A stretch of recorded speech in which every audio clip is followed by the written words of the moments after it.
All right, we're live, and I'm just gonna dive right in. We'll do the intro later.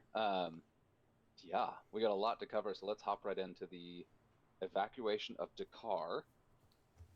They've stolen Da'qar for First Order and Resistance. Yes, yes. Mm-hmm.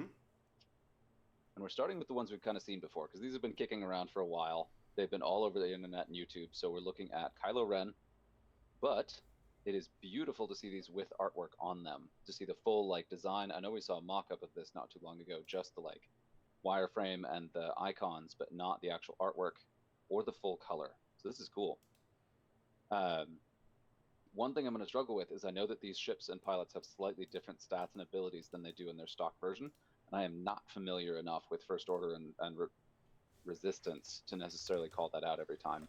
Oh. Um, yeah, we got Silencer Kylo here. We've got I5, of course. We got all the same stats: 3, 3, 4 hull, 2 shields. 3 force, I believe, is new because normally it has two, right? Correct. Okay, so bonus force, and then his ability is the nope. So his ability is different. It doesn't have to show you the dark side condition, which is good. It kind of Yeah. does the same thing, but doesn't say that show you the dark side. So dealt face down damage card. You may spend 1 force. If you do, that damage card is dealt face up instead. Very nice. Mm-hmm. And has the auto thrusters, also nice.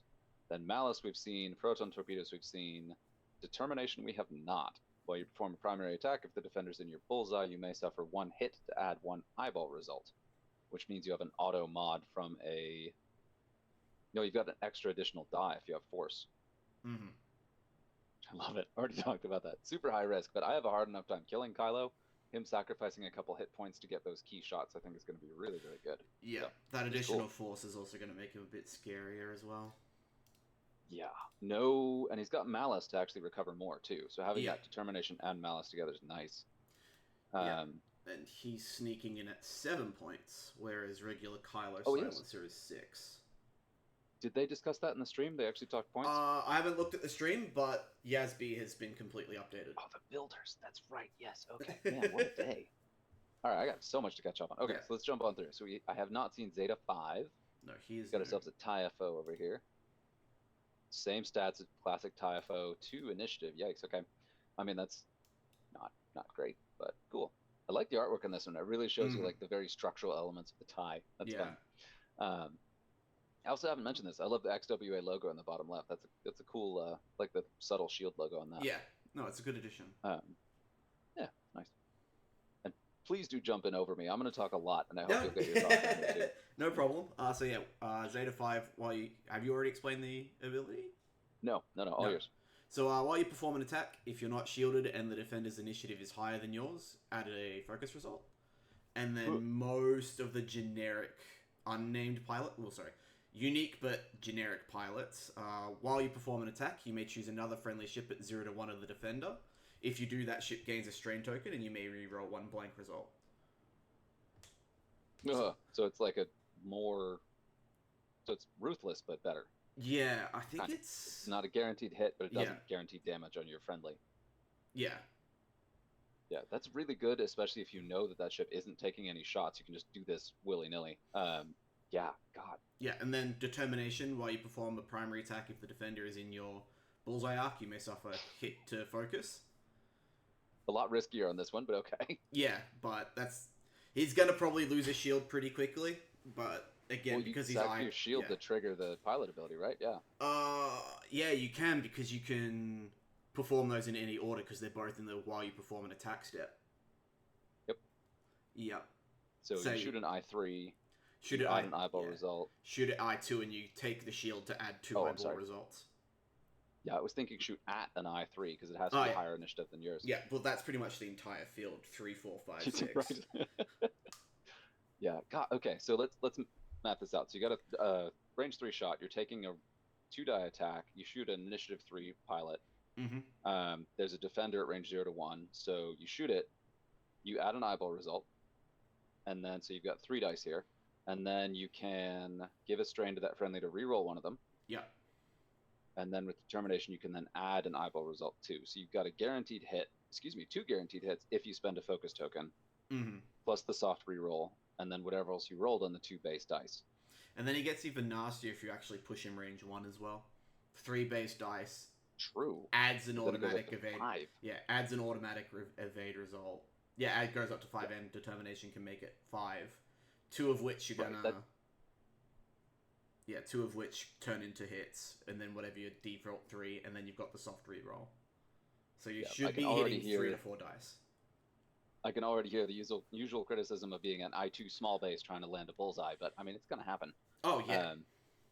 Yeah, and this is a ship you cannot ignore, because that's, like you said, you're talking about 5 dice with arguably 2 automatic hits, plus a reroll, plus whatever else you've got in the, if it has the lock, right? Mm-hmm. So you said pattern analyzer, and it's got the targeting matrix.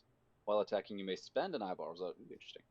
Yeah. At the end of the neutralized result step, if you do, the attack is resolved. The defender gains a strain token after you attack. So, I mean, if you have any other I2s or I1s in there, that's good. Otherwise, it's yeah. And that's if you've just absolutely nailed. I mean, you don't have to spend your totally. Well, yeah, because targeting matrix, you can just add a result with your ability, and then targeting matrix it out. So I can see him being very helpful in just a standard TIFO swarm with a bunch of I1s. Which I don't know if he gets any I1 friendlies. He gets a bunch of... You can go Zeta Squadron Pilots, which are 3 points at I2, and then Epsilon Cadets, also 3 points at I1. Okay. I was curious to see, since these are meant to be kind of thematic, I wondered if any of the others in the squad kind of play well with that one. Because Kylo's by himself. He doesn't really commit to anything else. But that one, Zeta 5... could actually play well with somebody else. There's one ship that's in here that does, but I think the rest are higher initiatives than Zeta 5. From what I remember, and just from what I read. We know, but for the folks watching, I'm going to this completely blind. I've seen a handful of spoilers before, especially the Scum ones that I've just eagerly gobbled up, but like these are all totally new to me. Yeah, I don't think I've seen even Longshot. Yeah, I had a quick look this morning, but I didn't go fully in depth to look through them all. All right, next up we got Longshot, I3, classic TIFO stats, 2, 3, 3, 1. While you perform a primary attack at range 3, roll 1 additional attack die. I always like that one. Mm-hmm. Merciless, while you perform an attack, that's the same one. Okay, so they have that reroll ability you talked about. Determination, we've seen that. Consistent. Fanatical. You may change 1 focus result to a hit result. Yeah, Fanatical is insane. Like, the first order stock upgrades are so good. Yeah, Determination Fanatical is just pretty much staples on FO in AMG, I think they were talking about. Yep. Yeah. I like experimental scanners. I love that being able to call your shot and then you have to chase that ship around the board trying to get to it. Yeah. Range 3 shot. And it works well with works well with his ability too. This one reads to me like the Sabine TIE Hunter, although she's not as good as that in XWA, but still. She's 3 points, right? In XWA, I believe so. Okay. All right, then we got Midnight. You want to take this one? Yep. So while you defend or perform an attack, if you have a lock on the enemy ship, that ship's dice cannot be modified.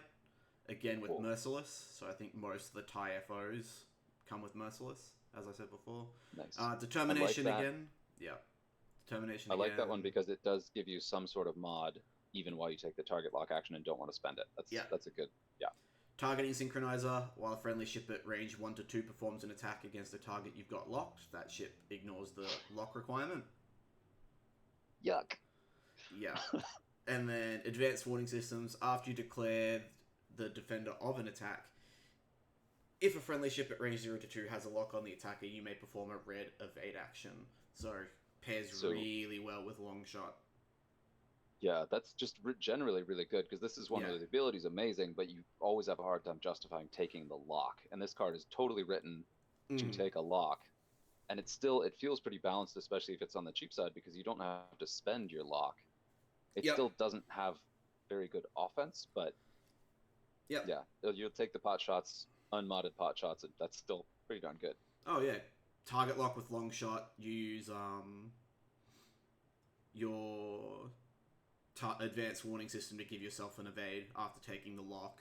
So range 1 3 dice with the lock, and you've got a defensive mod afterwards. Yep. Yeah, but I guess that is a friendly ship also has to have the target lock. Yeah, which is yeah, which is why I'm saying you can set Longshot up early, and then have Midnight lock the same target when he gets into range. So you can take that range 1 lock with Midnight, because then with advanced warning systems, because Longshot has that lock, you can give yourself a red evade action as well. So you've got lock on the attack, which they then can't modify their dice if you don't spend it. And then you can even merciless Longshot or any other nearby pilot, so you can just re-roll a blank result instead of spending your lock. Determination gives you an evade result, and everyone else is still piling in after him after I6 as well. That's offense. Determination doesn't give him the defensive one, right? Correct. Oh, you can still do that. You can still do that, though. Yeah, and he is I6, so he's more likely to be able to pull off those bullseyes, although he's not going to be locking if he does that. Also, a stupidly good wingman for Kylo, giving those free locks. Yeah. Oh, yuck. Kylo not needing to take a target locker for it, yeah. Yeah, I mean, he still would probably want to get the rerolls, but still. Okay. Yeah, all right. We have some more first order. This is a lot of scary first order. First order already scares the crap out of me. We get another. This is an I3, and we were looking for I1s, right? They're lower initiative than Zeta 5. Okay. All right. We got standard FO stats, and then we're looking at friendly TIE ships can acquire locks onto objects at range 0 to 3 of you, ignoring range restrictions. Look at that. Look at these wingmen working so well together. Okay. We got merciless. We got determination. Targeting relay. After a friendly ship acquires a lock on an enemy ship at range 0 to 1, you may spend 1 non-recurring 2 charges and gain a stress token. If you do, that friendly ship may gain a calculate token. Wow. All right, so this one doesn't do anything by himself, but is a really good piece to just put in the middle of your swarm. Yep, you put him in with Longshot. Just Longshot, Midnight, and Zeta and Omega 2 will just be a nice clump of ships to force a lot of rerolls. Yeah, that one, I feel like that would have been okay if it was recurring, maybe 2 recurring, recurs 1 per turn but takes 2 to trigger it. Like, this is one where I could see being an every other turn thing. Being limit 2 per game hurts it a bit, but I'm assuming you'll probably be losing stuff before you run out of opportunities for that. Yeah, plus, that's true, but you don't want something that strong recurring, especially because that gives the calculate token to the ship that just performed the lock, and they can be doing that so well outside. Yeah. And especially if they have determination, that's just automatically adding a hit. I mean, I see how it's good, but there's a downside too, though, because the calculate's going to go away, and we just looked at several ships that can get locks before they engage, so they have the opportunity to get a calculate when they wouldn't have any use for it, which I guess actually is argument for it being fine, only being 2 charges, because you'll have turns where you don't want to use it. Yeah. So Longshot was 3 points, Midnight was 4, and Omega 2 is also 3 points. Wow. So that's just a 10-point core of Longshot, Midnight, Omega 2, and that's still very... That's still very 10 scary. more points. Yeah. Oh, God. Okay. And they're just shielded ties are still just very scary. What about the action bars? We've been looking at those? I think it's the same. Ooh, they are different. So Omega 2 gets a barrel roll evade. Right. Do the other ones have that? Do the other ones have different? Yeah. No, that's okay. They're all the default FO ones. Okay, so this is a great one to throw in there and make people want to chase it, and then you just like, all right, I'm barrel evade, bye. Yeah, that's nice. And then I'm just checking the action bars real quick just to see if I'll recognize any. Okay. Yeah. And Kylo, of course, has the advanced sensors thing. Yeah. Scorch. Yeah, I love that artwork. That's cool. All right, this is one that's been taken a lot because it already had the extra dice before. What do you got? Same stats, same action bars, the normal FO. Yeah. While you perform a primary. Nope, go ahead. Yeah, while you perform a primary attack. It's the exact same one. Primary attack can if you gain 1 stress. I'm pretty sure it's the same. Yeah, it's the same one. That combined with Merciless is already really good because then you got the passive mod on top of your extra die, and then determination. And fanatical. And then threat sensors as well. While you defend, if you're not stressed, you can re-roll 1 evade result. Right, so that's your running away and not fighting thing. So it has a defense when he's not being offensive. So if you're on low hit points and running away, it's nice to have that. Yep. That's cool. But it is... I love the tension point on that, where you're like, do I want to do this or not? Like, do I want to throw extra dice or do I want to be defensive? Yeah. That's cool. I like that. Nice. All right. Familiar. That one's pretty easy to process. Yeah. Theta 3. I love the artwork on that one, too. I like the contrast between those two. This one's just very nice. Oh, you're up. Is this... This is an SF. Okay. Yeah, this is SF. Yeah, you want to take this one? Yeah, I'll take this one as well. So pretty sure that's the standard stat line on them. The stock turret is new, but I assume we're going to see the heavy weapon turret. Okay. Yeah, I'm just grabbing up to make sure these are the proper default stat lines. Yep, so normal stat line 2-2 to 3-3. Yep. Does lose some of its actions. So instead of getting 3 rotates after all its actions, it drops all of those. Oh. Yeah, so it doesn't have any doesn't even have the rotate action. No, so it still has the heavy weapon turret. Sure. So they've just heavy weapon turret is just printed on Jazby for simplicity's sake on the card, but it's already printed on the card with heavy weapon turret.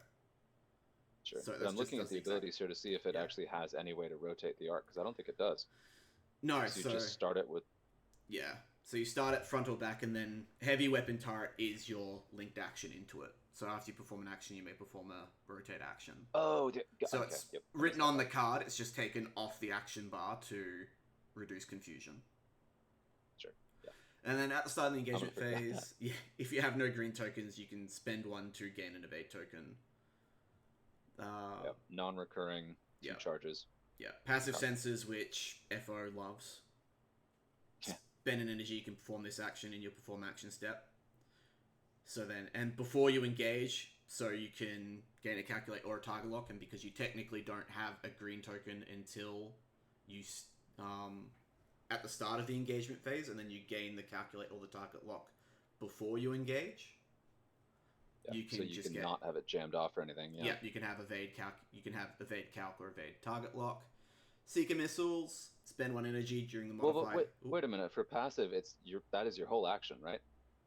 Correct, but so you choose. Yeah. So you choose that, but you don't get the benefit of passive senses until you engage. Right. But his ability reads at the start of the engagement phase if you have no green tokens. Right. Oh, okay, I see. So you can passive sensors and still get the defensive nuke. I got it. Okay. Yeah. Sorry. Yeah. And then Seeker Missile, as I was saying, 1 energy during the modified attack dice, sorry. You may spend up to 2 additional energy. Change 1 focus result to a hit result for each charge spent this way. And that's from the Outrider, right? The YT-2400? I think so. Yeah, I think that's from the Lebo and Dash Render SLs. Okay. Yeah. Seeker Missile, that's correct. Exact same one. Okay. Nice. So it's got a 3-die primary that you can also set up to shoot from the rear. Yeah. Okay. Yep. Cool. And then also you just get you get focus results out of that as well. So passive senses into the passive senses gain an evade token, gain the target locked when you fire, then seek a missile and spend energy charges to reroll focus, change focuses. Sorry. So he's very, oh my god. Yeah, okay. He's very defensively. It's very nuts. I just read the last ability too. I was like, all right. So first order ordnance tech. All of the SR, all the SF ties have this. So after you gain a disarm token, gain 1 calculate token. While you have exactly 1 disarm token, you can still perform front arc primary attacks. Okay, so it does say primary, so you can't shoot the missile forward even if your turret's pointed forward. But you still can take shots even while disarmed. Yeah. And you have a free mod, so this could potentially have calculate, evade, and be shooting even while reloading its missiles. Correct. Well, no, you won't get the evade because you've got a green token in the calculate token. So you can't... activation. Right. Okay, yep. Yeah. Okay, well, that's good. Yeah. It's only got the 2 dice, though. Not that the evade helps it all that much, but still, that's... Yeah, it still keeps it around an extra turn or 2 if you need it to. Yeah. Man, who did the artwork? I love this. And I love that they're all clearly SFs and FOs, but such different artwork, so they really stand out. Mm-hmm. That's cool. Whoever did the modeling on all these cards did a really good job. It's really nice. Then we got Initiative 4 Theta 4... I don't think this is a reprint. I don't remember Theta 4 being a thing before. No, but here's it is. Yep. Nice. All right, we got one recurring charge is the only difference from the usual stat line for these. You said they've heavy weapon turret, we just covered that one. Mm-hmm. While an enemy ship in your turret arc performs an attack, you may spend one charge, one recurring. Nice. If you do spend one from your missile upgrade to choose 2 attack dice, the attacker must reroll those dice. Oh. Okay. Big exception Those are nasty here. defensive ability. He doesn't have reload as an action. Ooh, okay. Good note. Nice. Okay, so it doesn't have the same ability before with the when you get a disarm, you get a calculate. Okay, so there's no way to gain a disarm on this. Correct. Let's see. Determination still barrage rockets. There it is. All right, that's why this thing still works. Yeah, and that's why it's got no reload action either. Right. Still get 5 charges. Although Yeah. I guess you are spending charges to use the ability still. But that's like I love the versatility of that, where you can use it either way, and you can do it either way a bunch of times. Mm-hmm. And then pattern analyzer is awesome on SFs. That's cool. Yeah. Le Hughes. The Oh, Hughes what a is jerk. back. Yep. You're up. So same stat line as normal. At the start of the engagement phase, you may acquire a lock on an object at range 1 to 3 that has a friendly lock. If you do, break a friendly lock on that object. I'm not sure if that's the same Lehuse ability. I don't think it is. I guess Lehuse is just cheap. Let me actually pull up the base. Yeah, Lehuse so while we're looking at that. But base Lehuse go ahead and run through the rest of the. Yeah. Oh, you got it. Yeah, base Lehuse, while you perform an attack, you may spend another friendly ship's lock on the defender to reroll any number of your results. So kind of the same idea. So it's different. Yeah. Yeah. But this Evacuation of Da'qar, that happens at the start of the engagement phase. So you can still take a focus, you can still take a evade, you can still barrel roll if you need to. Ah, right. Okay. Yeah. Determination, concussion missiles, and first order tech. Combos really well with the guy that gives ships free long range locks. There's always lock out there for him to play with. Yeah. And he's at 4 points. All of the TIE SF, so 4 points. Okay. Which tracks? None being at 5 is. Yeah. They don't. None of them have felt like they would have to be 5 yet, but that's still like you could run 5 of them. Yeah. I don't know if that's good, but you can do it. This is the one that hasn't been leaked yet. What, the last one? Yep. Oh, this one is. Wait, what? Is it? Oh. Dennison, we got a thingy back. Oh my god, this shuttle. I had a model. I don't play FO, and it took me forever to find a home for this shuttle. Mm-hmm. I may actually still have it. We'll see. Yeah, I won Petty Officer Thanison, one of the absolute menaces of the game when he was released. And this thing still scares the bejesus out of me with that stock 4 attack dice. I remember having to go up against 3 of these things. Yeah, I've played that game against 3 Batwings. That wasn't fun. It's like the worst list ever. All right. Okay, yeah, we got the 4 attack, 1 evade. Not as many people have seen this thing because it's. Was it extended? No. Yes. Yeah, Thanos. The Batwings were immediately made extended when AMG. Yes, because they were released. They were technically released in first edition, and then they were split off into the First Order faction when it became their own faction. Wow. Okay. And that's going back. All right. 6 hull, 6 shields, 1 recurring charge. During the activation or engagement phase, after a ship in your front arc at range 0 to 2, it's very specific conditions, gains 1 deplete or strain, even more specific. You may spend 1 charge. If you do, that ship gains 1 stress token. That's why it's specific. Oh, no. Okay.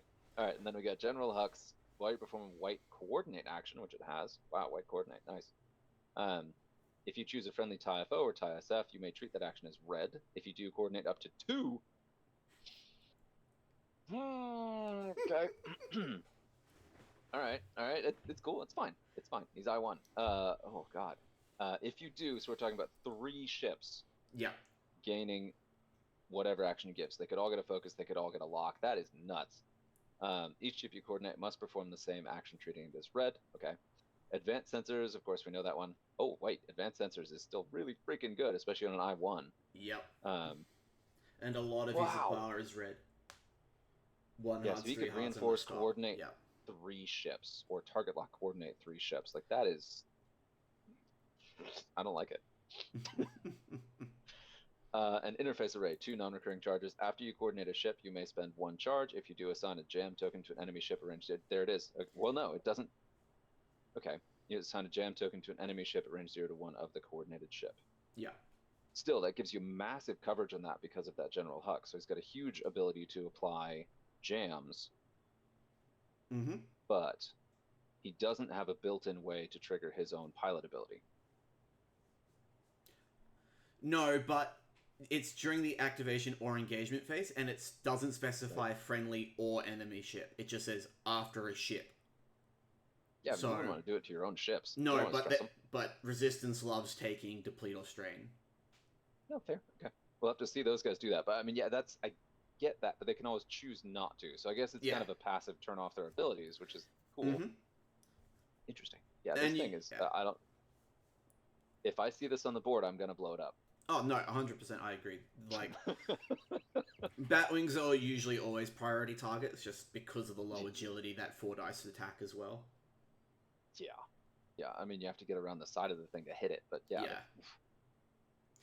Which is... I do... which I appreciate having a good reason to take one, though. Sorry. Yeah. No, just being able to coordinate 3 of your TIE FOs or TIE SFs is phenomenal because because you give Longshot the coord, he can pass that on to who has it that lets you lock beyond 0 to 3? It's not Longshot, it's the other one. Omega 2. Omega 2. Yeah. No. So have Omega 2 fly a little bit forward. Longshot locks onto the target, which passes it to Omega 2, which then can pass it on to whoever you want it to, as long as they're within range 0 to 3 of Omega 2. I do feel like we're going to see Omega 2 a lot.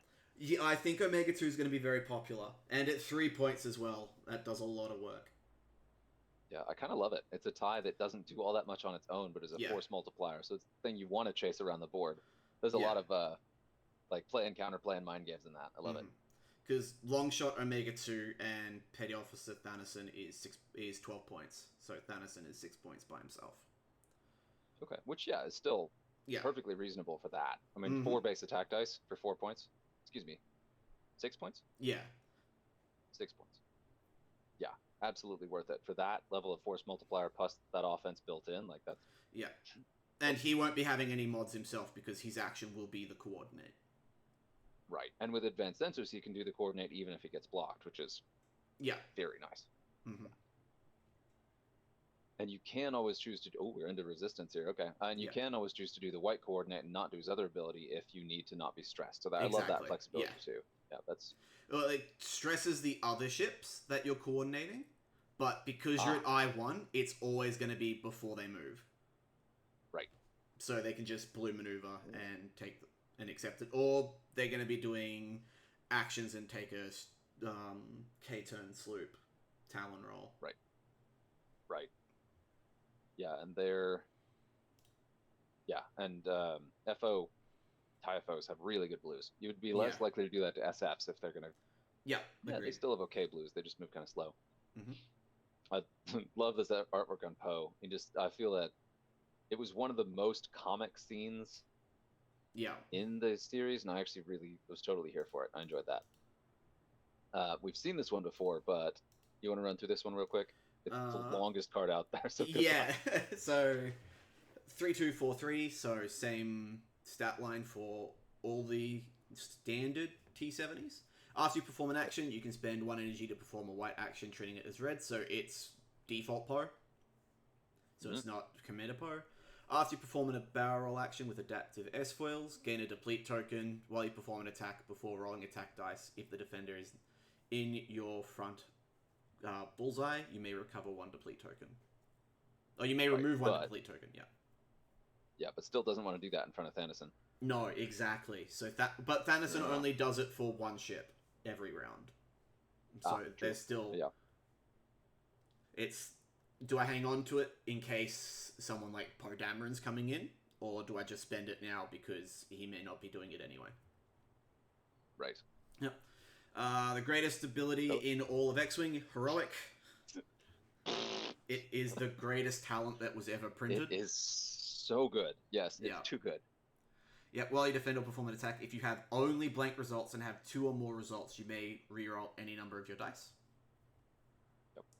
BB-8, during the systems phase, you can spend 1 energy to perform a barrel roll or boost action, and before you engage, you may spend 1 charge to gain a strain token. If you do, you may remove 1 disarm token, which works really well because he has a baked-in slam maneuver now as an action. While you perform a red boost, barrel, or slam actions, you must use a template of 1 speed higher than able. Then you may gain 1 strain token to remove 1 stress token. So you're always doing the focus or focus or a target lock before you do the slam. And right, because, but he doesn't. Yeah, that's a confusing one because the only thing he can do that's red is the barrel roll, so he doesn't have a red boost. Yes, but if you perform a focus, then spend his energy to perform a white action treating it as red, you can focus red slam, which then activates primed overdrive thrusters. There it is. Of course, got it. Yeah. And black one, after you perform a slam action, lose 1 energy. If this upgrade has 0 energy active, you cannot perform the slam action. Yeah, like that, the limited slam. So give him slam, but don't make it infinite. Yeah. Still, like, I really love the counterplay here with Anderson. Because he's got a bunch of different ways at different timings to give himself disarms or depletes. Exactly. Yeah. And then, yeah. Nice. Mm-hmm. And then after you coordinate, and then, the interface array also can jam enemy ships at 0 to 1 of the coordinated target. So you can even get a jam onto Poe before he does anything. That's right. What a jerk. Yeah. Oh, God. Yeah, okay. And Poe is 7, right? This is a scary Poe. This is 6. This is 6. Still really good. Yeah, so... Okay, makes sense. So a little bit cheaper than Custom Poe. Mm-hmm. It's got the same action as Custom Poe. And he gets a baked-in Focus Red Barrel Roll. With... he doesn't get any Evacuation of access Da'qar. to torpedoes or missiles, but yeah. No, yeah, whereas Custom Poe, you're usually putting torpedoes on him. You're still giving him BB-8 Black 1. Right. Heroic, yeah. Sometimes heroic. Sometimes, Just not yeah. the primed overdrive. Yeah. Nice. All right, we got Scythe Renali, who I'm sure I've never said that name correctly. Love the art. Man, I'm really enjoying the artwork on these. Same stat line, you got that 3-2-4-3. After you fully execute a maneuver, if you moved through a friendly ship, so you just flew over someone, you may perform an evade action. So can't do that while stressed, but you can do it. Very nice. Mm-hmm. And does a barrel roll count as fully executing it? Does a barrel roll count as moving through or executing a maneuver? So I believe the order of operations is you do the maneuver, check difficulty, then perform action. So no.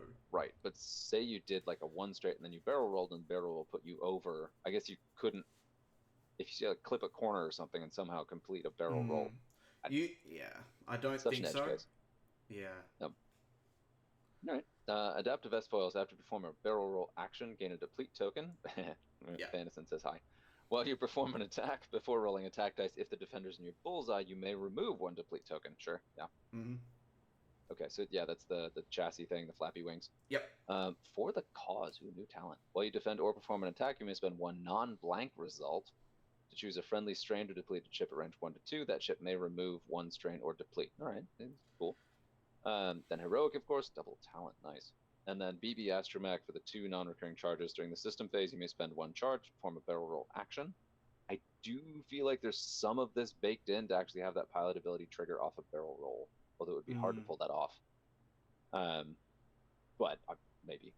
Well, that's in the systems phase, so you're not executing the maneuver. Because that's an action, not a maneuver. Well, but what I mean is, does a barrel roll count as a maneuver? I think it might. I'm not sure. We'll have to double check that one, but I'm pretty sure it doesn't. Yeah, that's fiddly enough in the rules that I don't know either. But and then repulsor lift engines. While you perform barrel roll, you may gain 1 strain token to use either the bank templates instead of the straight templates. So that gives you a little bit more clearance to actually barrel roll over friendly ships if that does count as executing a maneuver, which probably doesn't, but it still gives you a ton of mobility, which is really nice. Got that boost to red focus and the focus to red barrel roll, so you get a bunch of maneuverability on this thing. Yep. Especially the focus to barrel roll is awesome with repulsor lift engines. Yeah, it's going to be a bit nasty. So focus barrel roll is naturally on the card, but it's the boost focus that you're gaining. Sure. So that doesn't do the repulsor lift engines, but it gives you another mobility option to do a move and focus. I Yep. really like that. And then for Yeah. the cause is gross because you can use that to trigger heroic. Ah, If you roll blank on her. Yeah, so if you roll blank focus, you can spend your focus because it needs to be a non-blank result, which then triggers heroic. Because you have only blank results, yeah. Yeah, and then you still hang on to your focus. So then if you roll 2 focuses, you've now turned 1 focus, 2 blanks into 2 hits. Nice. But you have to trigger it off. The opposing ship has to be in that range with a deplete or a strain. So yes, but I mean, a lot of these will have that just because of the S foils. A friendly ship that's strained or depleted, which the adaptive S foils is depleting them anyway. Right. So great wingmate for other T-70s. Yeah, like Poe. Like Poe. No. Oh, Jakers Tubbs. Love it. All right, you're up. Yep, so Jakers Tubbs. After you fully execute a blue maneuver, you may choose a friendly ship at 0 to 1. If you do, that ship removes 1 stress token. Again, with the adaptive S foils. And for the cause, which we've read over before, and R0 Astromech. After you reveal a basic maneuver, you may reduce its difficulty. If you do, after the check difficulty step, gain 1 strain token. Real quick, what's the timing on Thanisson's stress? When he passes out stress tokens? Yeah. During the activation or engagement phase. Okay, so he could. I was looking at this guy as like an anti-Thanison, but yeah, the timing Thanison could still get around this, but still, that's really nice, even just to pull off stress tokens. Yep. And where is? Also got for the cause. What a jerk. Yep. Okay. Nice. Yeah, it's going to be that standard staple. Everyone in the SLs for that set is going to have the same at least 1 matching upgrade. Nice. So yeah, he can turn basically his entire dial blue. So the only red maneuvers are advanced maneuvers. So he's 2 sharp, his entire 3 line and 4 straight can all become blue. So with that, he's a pretty phenomenal blocker, although he doesn't himself have heroic. So that's unfortunate. Is he cheap? He's 4 points. Okay, yeah. But he can get quickly around the board as needed, and then and then because after you fully execute a blue maneuver, which you change into your entire dial. So he's initiative 1 that can swoop across the board at I1, just do a 4 straight. So then he's fully executed the maneuver, gets rid of a friendly ship's stress, gives himself a strain, and then can still do his actions and then still take a focus for defense as well. So he's a great that's a really good wingmate. He's a little bit like the Ty that does the long range locks. That's cool. I like and that then a lot. you can still have someone save him with For the Cause as well to get rid of his strain token. True. Fair point, yeah. And at I1, there'll be a lot of opportunities for him to do that. Yeah. Yeah, and he's almost never stressed, so he could comfortably do his linked actions all over the place too. Mm-hmm. Fun. I like that a lot. That's a really fun I1. Yeah. Oh, even better. I love the artwork. Nice. Okay. Mm-hmm. Stomaroni Stark. I don't recognize that name. Is this a new one? This is a new one. Cool. Okay. So we got setup. Wait, what? What? Wait. Just read it. Just read it. All right, I4 setup. Instead of a T70 X-Wing dial, this ship uses the RZ2 A-Wing dial. So you get a T70 with an A-Wing dial. Yes. I love A-Wings. Adaptive S-foils, got those. We just talked about that. Same action bar.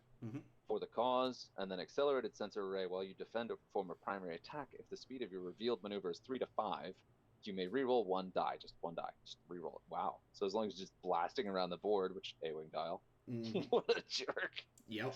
Okay, if your revealed maneuver is an advanced maneuver, you may reroll up to 2 dice instead. Which he's got the 3 sloop and a 5 talon instead of a 2 talon or 4K, sorry. So it's really good for this thing to get on the outsides of engagement and then just shoot in and then just woof. Nice. But he loses the slower maneuvers, so it's a little bit harder for him to keep up with other Yeah. Except the I1 we just saw, who loves swooping around at high speed. Then we got 2 non-recurring charges in R5X3. Before you activate or engage, you may spend 1 to ignore obstacles until the end of the space. Oh my god. Yeah. This, I love A-Wings. I love the dial. I love flying them. I enjoy T-70s. I find them challenging to fly. So like this was made for me. This is the ship that would actually get me to fly Resistance. Yeah. Understandably, he's 5 points. Sure. Yeah, I mean, free rerolls? Yes. Yeah, and R5 because it's during that phase that you actually spend the charge in. So you can spend the charge to activate R5X3, blitz over an obstacle, and then if you didn't do a K-turn, you don't have to worry about ignoring it later on. Or if you have a really opportunistic shot that's unfortunately blocked by an obstacle, pop it at Initiative 4 to ignore it. And then never use it again, because it's only the 2 non-recurring. That feels like a mirror of the other one that does the calculates, but a little bit maybe better. Yeah, if I have a fly resistance, it's Stromeroni that's coming in my list. Like, that's a guaranteed take in any list I fly. It's also the kind of name you love to say. You're like, I'm going to Stromeroni this rock. Yep. I'm not sure if you're a part of the Discord, because there is currently the Nickel City X-Wing League going on at the moment, which is a draft league. And his name has been named to Stromboni. Stromboni, sure. Yeah. I love it. I've been aware of that. I haven't had the bandwidth to follow it, but that's... Yeah. I love it. I love every bit of design in that one. Yeah. Those last 2 are really cool. Yeah, and it's just it's an A-Wing with an X-Wing stat line. Yeah, I'll take a 3-attack die A-Wing, sure. Yeah, exactly. They can ignore rocks. Yeah. With For the Cause, and the accelerated sensor rate is just phenomenal. I love it. This is a lot of text, but some of it's familiar. And you're up on this one. We get the I-5. Ooh. Taliesin Lintra?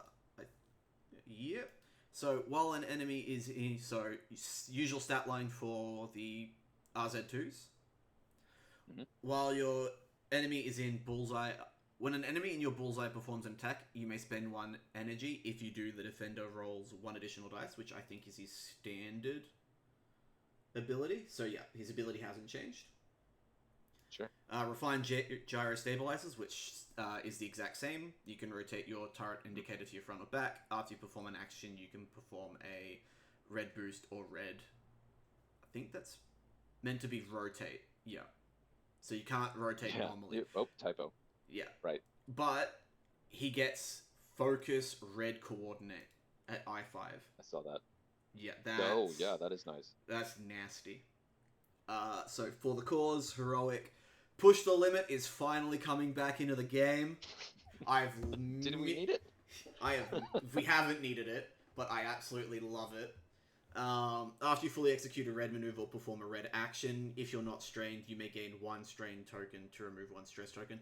That's what Push the Limit should have been in 1.0. I think if Push the Limit ever gets printed as its own upgrade, that's what it's always going to be. I think that's a brilliant way to do it instead of stressing. It does make I6 aces, like all your custom aces who take Push the Limit, really harder to hit then. Because they just take the strain after dodging every single arc, and then they still have full actions to do what they want next round. Granted, they keep pot shots on them, and they're discouraged from doing that. Exactly. But it's still a great card. And then the XX23 S Thread Tracers is your attack, calculate, target lock, spend an energy. If this attack hits, each friendly ship at range 1 to 3 of the defender may acquire a lock on the defender and cancel all dice results. So, yeah, that combined with that coordinate gives you a lot of ways to amplify the punch of your squad. Yeah. Yeah.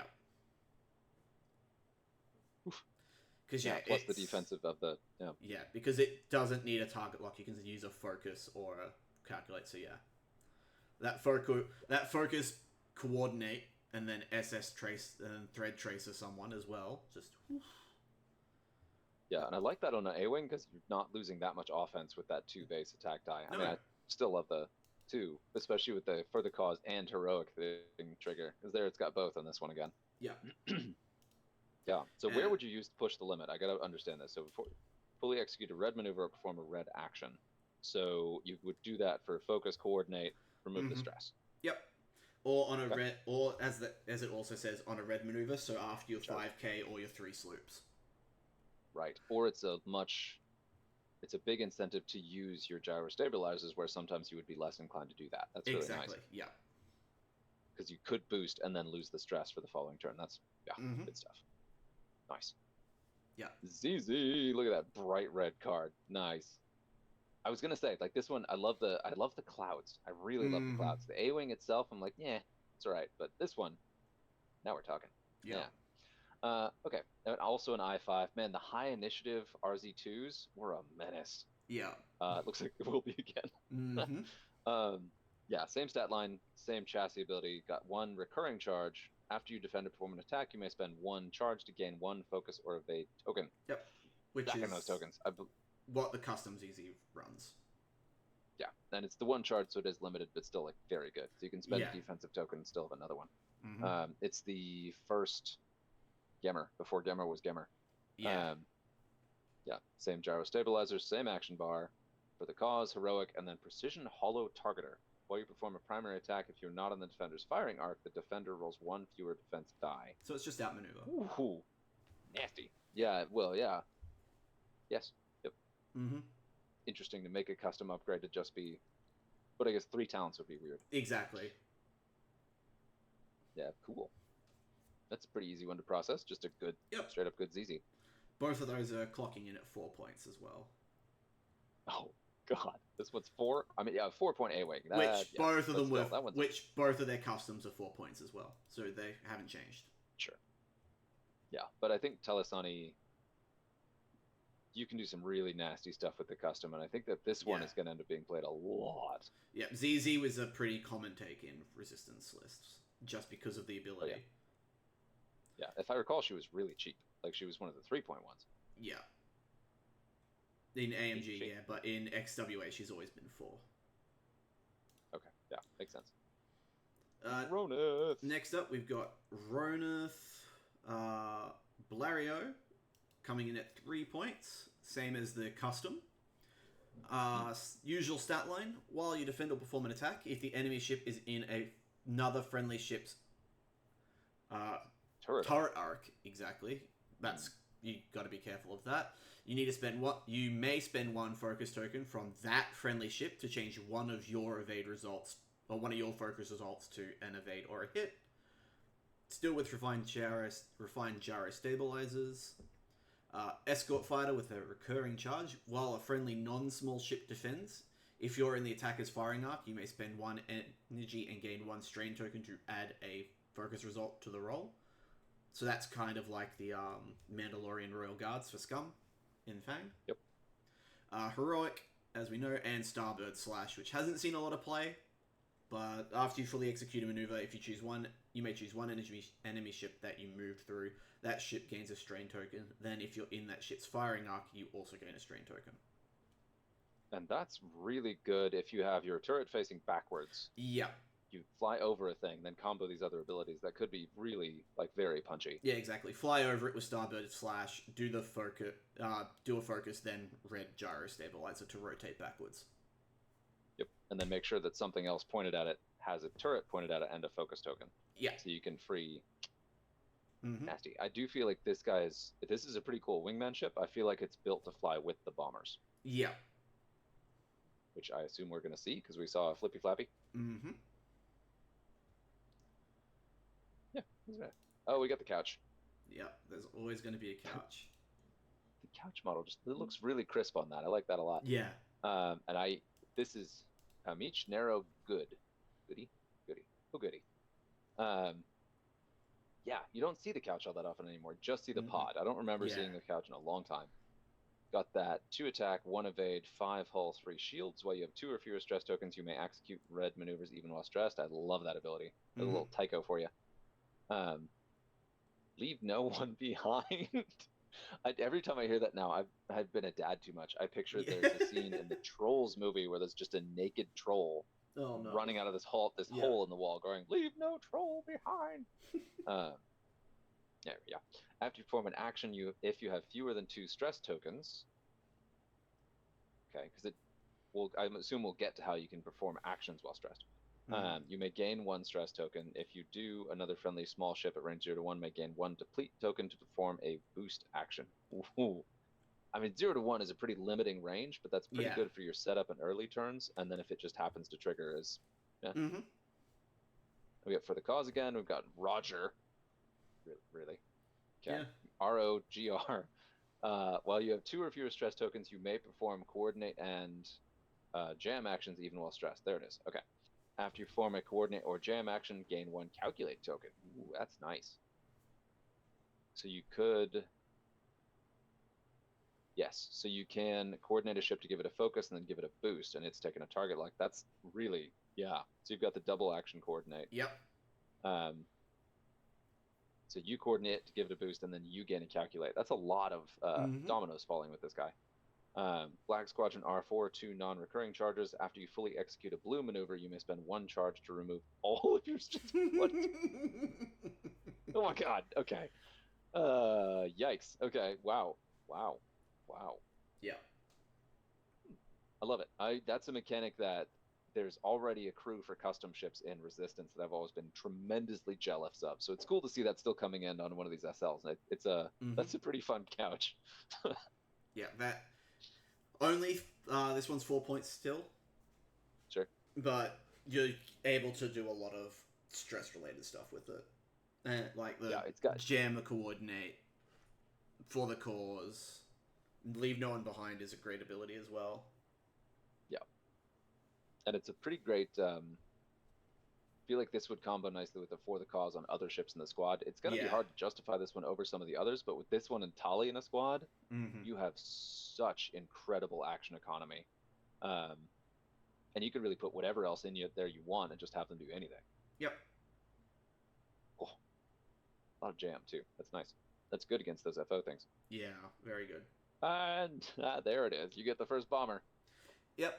Finch Gallo. I saw this card and it took me a little bit to recognize what the ship was, because it's a from below angle. So because I couldn't see the 2 wings on the front, or it wasn't a front on angle, I really couldn't recognize it at first. Sure. But yeah, so Finch Dallo in the NG-100 Star Fortress. If you would drop a device using a straight template and you're not stressed, you may gain a stress token to use a bank template of the same speed instead.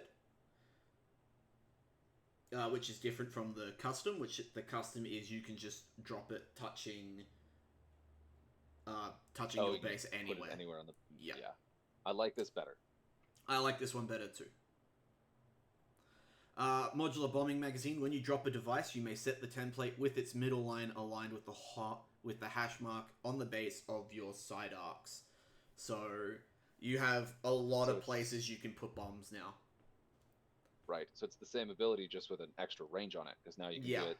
It doesn't have to be touching the base any direction. Wow. Exactly. Yeah. Crew of Nick's Jerd. Sorry. While you perform a reload action, you may spend 1 energy and gain 1 strain token. If you do, you may receive 1 additional energy on a bomb token. On a bomb upgrade, sorry. Okay. So you can just completely reload proton bombs after dropping them 2 turns in a row. Sure. Or recover your thermal detonators after dropping 2 per turn. Exactly. But you are taking a strain, which on a 1 agility ship, he's going to be getting shot at to begin with, but yeah. But it's got that reload into reinforce, so you can take the strain on a reinforce. Which... Yeah. While you have exactly 1 disarm token, you can still perform turret attacks. And then after you perform an attack, you may drop a bomb or rotate your turret indicator. Wait. After you perform an attack, you may... Yes, so because bombs only detonate at the end of the activation phase, it's basically a munition charge bomb without the munition charge sitting on. So it's a munition charge drop bomb. Yeah, fuse. That's it. Fuse bomb. Okay. Munition charge. Yeah, it's a fuse bomb without the fuse token. Yeah. Okay, I'm seeing all this sort of combo together, and this again would go really well with the wingman guy we looked at not too long ago. Mm-hmm. And then proton bombs and thermal detonators, as we know and love them. All the options. Yeah, so the thermal detonators one, the double drop It looks like the double drop only applies to a straight drop. Mm-hmm. So, but you can still do the straight drops off the sides too. So you still have all the options of putting bombs in all the different places. No, you could. So you Right? always The thermal detonators. So if you read it, so it's kind of like Emon. Read it like it's Emon. So if you would drop a device using a straight template, which is like Emon, you're not stressed. You may gain a stress to use a bank template of the same speed instead. So you can one straight, one bank, or two straight, two bank, because the pilot ability doesn't specify speed; it specifies template. Right. So thermal detonators can get thrown out at two banks, as well. I might be missing the rules clarification on that, because for me the thermal detonators, there's still a lot of flexibility there. I don't read that as allowing you to do the wibbly drops with two thermal detonators. So it's it's the exact same way Emon would do it for Scum and Villainy. Oh, to drop that many, the one or two. So Emon specifically only specifies a one straight. So you could only ever do a 3 hard, 3 straight, and then a 2 straight thermal detonator. This is better. Okay. Because his pilot ability doesn't specify speed. Sure. So you can do one bank, two bank in the same direction, or you can do whatever you want. Like, that's a massive field that you can lay down with thermal detonators. Yeah, and this thing can drop 2 proton bombs per turn too, because you can do you got the normal drop and then page. You're throwing out both of them, and then you can recover both and still have and then reload them and do it every single turn. So this thing is just flinging 2 proton bombs per turn. Yeah, so you could just 2 proton bombs every turn, or you can throw 2 proton bombs, let them explode.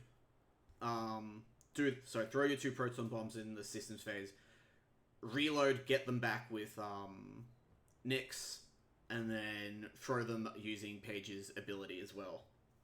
And this feels like it would just nuke entire fields of FOs. And then you can just and then thermal detonators come out next round. So you've got 2 proton bombs, 2 thermal detonators at the end of the second activation phase. From just this ship alone. This is what these things should be doing. It's what they're designed to do in lore. I love it. Is this thing like 8 points? He is... Don't tell me it's 6. Don't tell me he's 6. This is Finch Dallow. He is 6.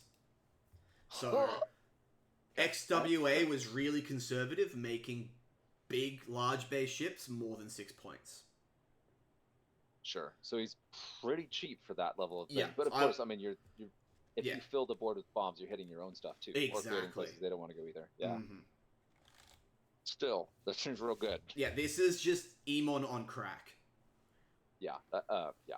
I mean, not a fire spray, but yes. Yeah, it's not a fire spray, but you still 3 dice front. You still got bow tie arc out the sides as well.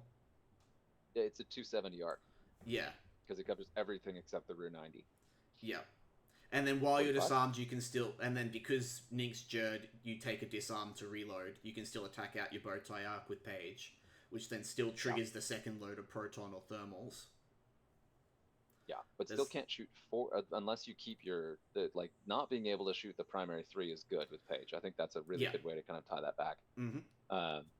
And this Page, this is Rose's older sister ship, the one we see dramatically and heroically sacrifice itself in the movie or the scene. Mm-hmm. And I think just fling it down the middle of the board and just bombs everywhere. Yeah. Oh god. Okay. And then we got Vinny, who's. Mm-hmm. Sorry, was there another point on the... No, I was just comparing the difference to this page to the default page that's already a gunner. So the default page is, after you perform a primary attack, you may drop 1 bomb or rotate your arc. And then after you're destroyed, you may drop 1 bomb. So this one's a little better. This is better. This one's better. It is better, but it also doesn't... I do like that this reduces your forward offensive output. Like, it doesn't let you use the full 3 die. So if you're at a range 1, you're not throwing 4 dice and then also dropping a bomb. You're still throwing the 3, but it's still... Yeah, I like that. That's a nice balance to that. And this is Vinny, who's behind some of the most reviled MG100 Star Fortress lists ever made, but what was it? Invincible? It's like the indestructible Star Fortresses. Something like that, yeah. I haven't read any of the card abilities yet. I'm just starting there. Same stat line, same abilities. It looks like so instead of Finch's reload to reinforce, which is just a bonkers combo with the other stuff going on in that, this guy's got rotate to focus, which is still very good. While you defend, if the attacker's in a friendly ship's turret arc, which we have a lot of RZ1s that can do that, RZ2, excuse me, you may change one focus to an evade, which is very good. So as long as you keep guns on opposing ships, he's very hard to hit. Yeah. You get a lot of free evade results. On top of reinforce too. Ooh, he doesn't have reinforce. He doesn't have reinforce. Yeah. All right. So he does. So it's different from his regular ability, because his regular ability just flat out adds a result to your roll. Right. So it stops you from getting 2 evades on your defense with a focus result down to 1 evade. But your initiative 2, you're going to be getting shot at a lot. So getting that free evade result from focus is pretty much needed, because it's a little bit better in the end. Yeah. You don't need the focus token to get an evade result off your defense roll. Yes, and I think that's really good. You do have to keep turret arc on stuff. That shouldn't be a problem for resistance. And that's I like that. Yeah, it's nice. Perceptive Copilot, double focus. After perform a focus action, gain 1 focus token. So it's going to do that off the rotate focus or the primary focus. Yeah. And then dedicated gunners, a 2 gunner slot. While you perform a primary attack, that 3 primary, or actually the turret, if the defender's in your turret arc, you may spend 1 focus token to roll 1 additional. Oh, God. Okay, so you keep your turret forward and you're throwing 4 dice. Yeah. Okay. After you perform a primary attack, you may perform a turret bonus attack using a turret arc you did not already attack from this round.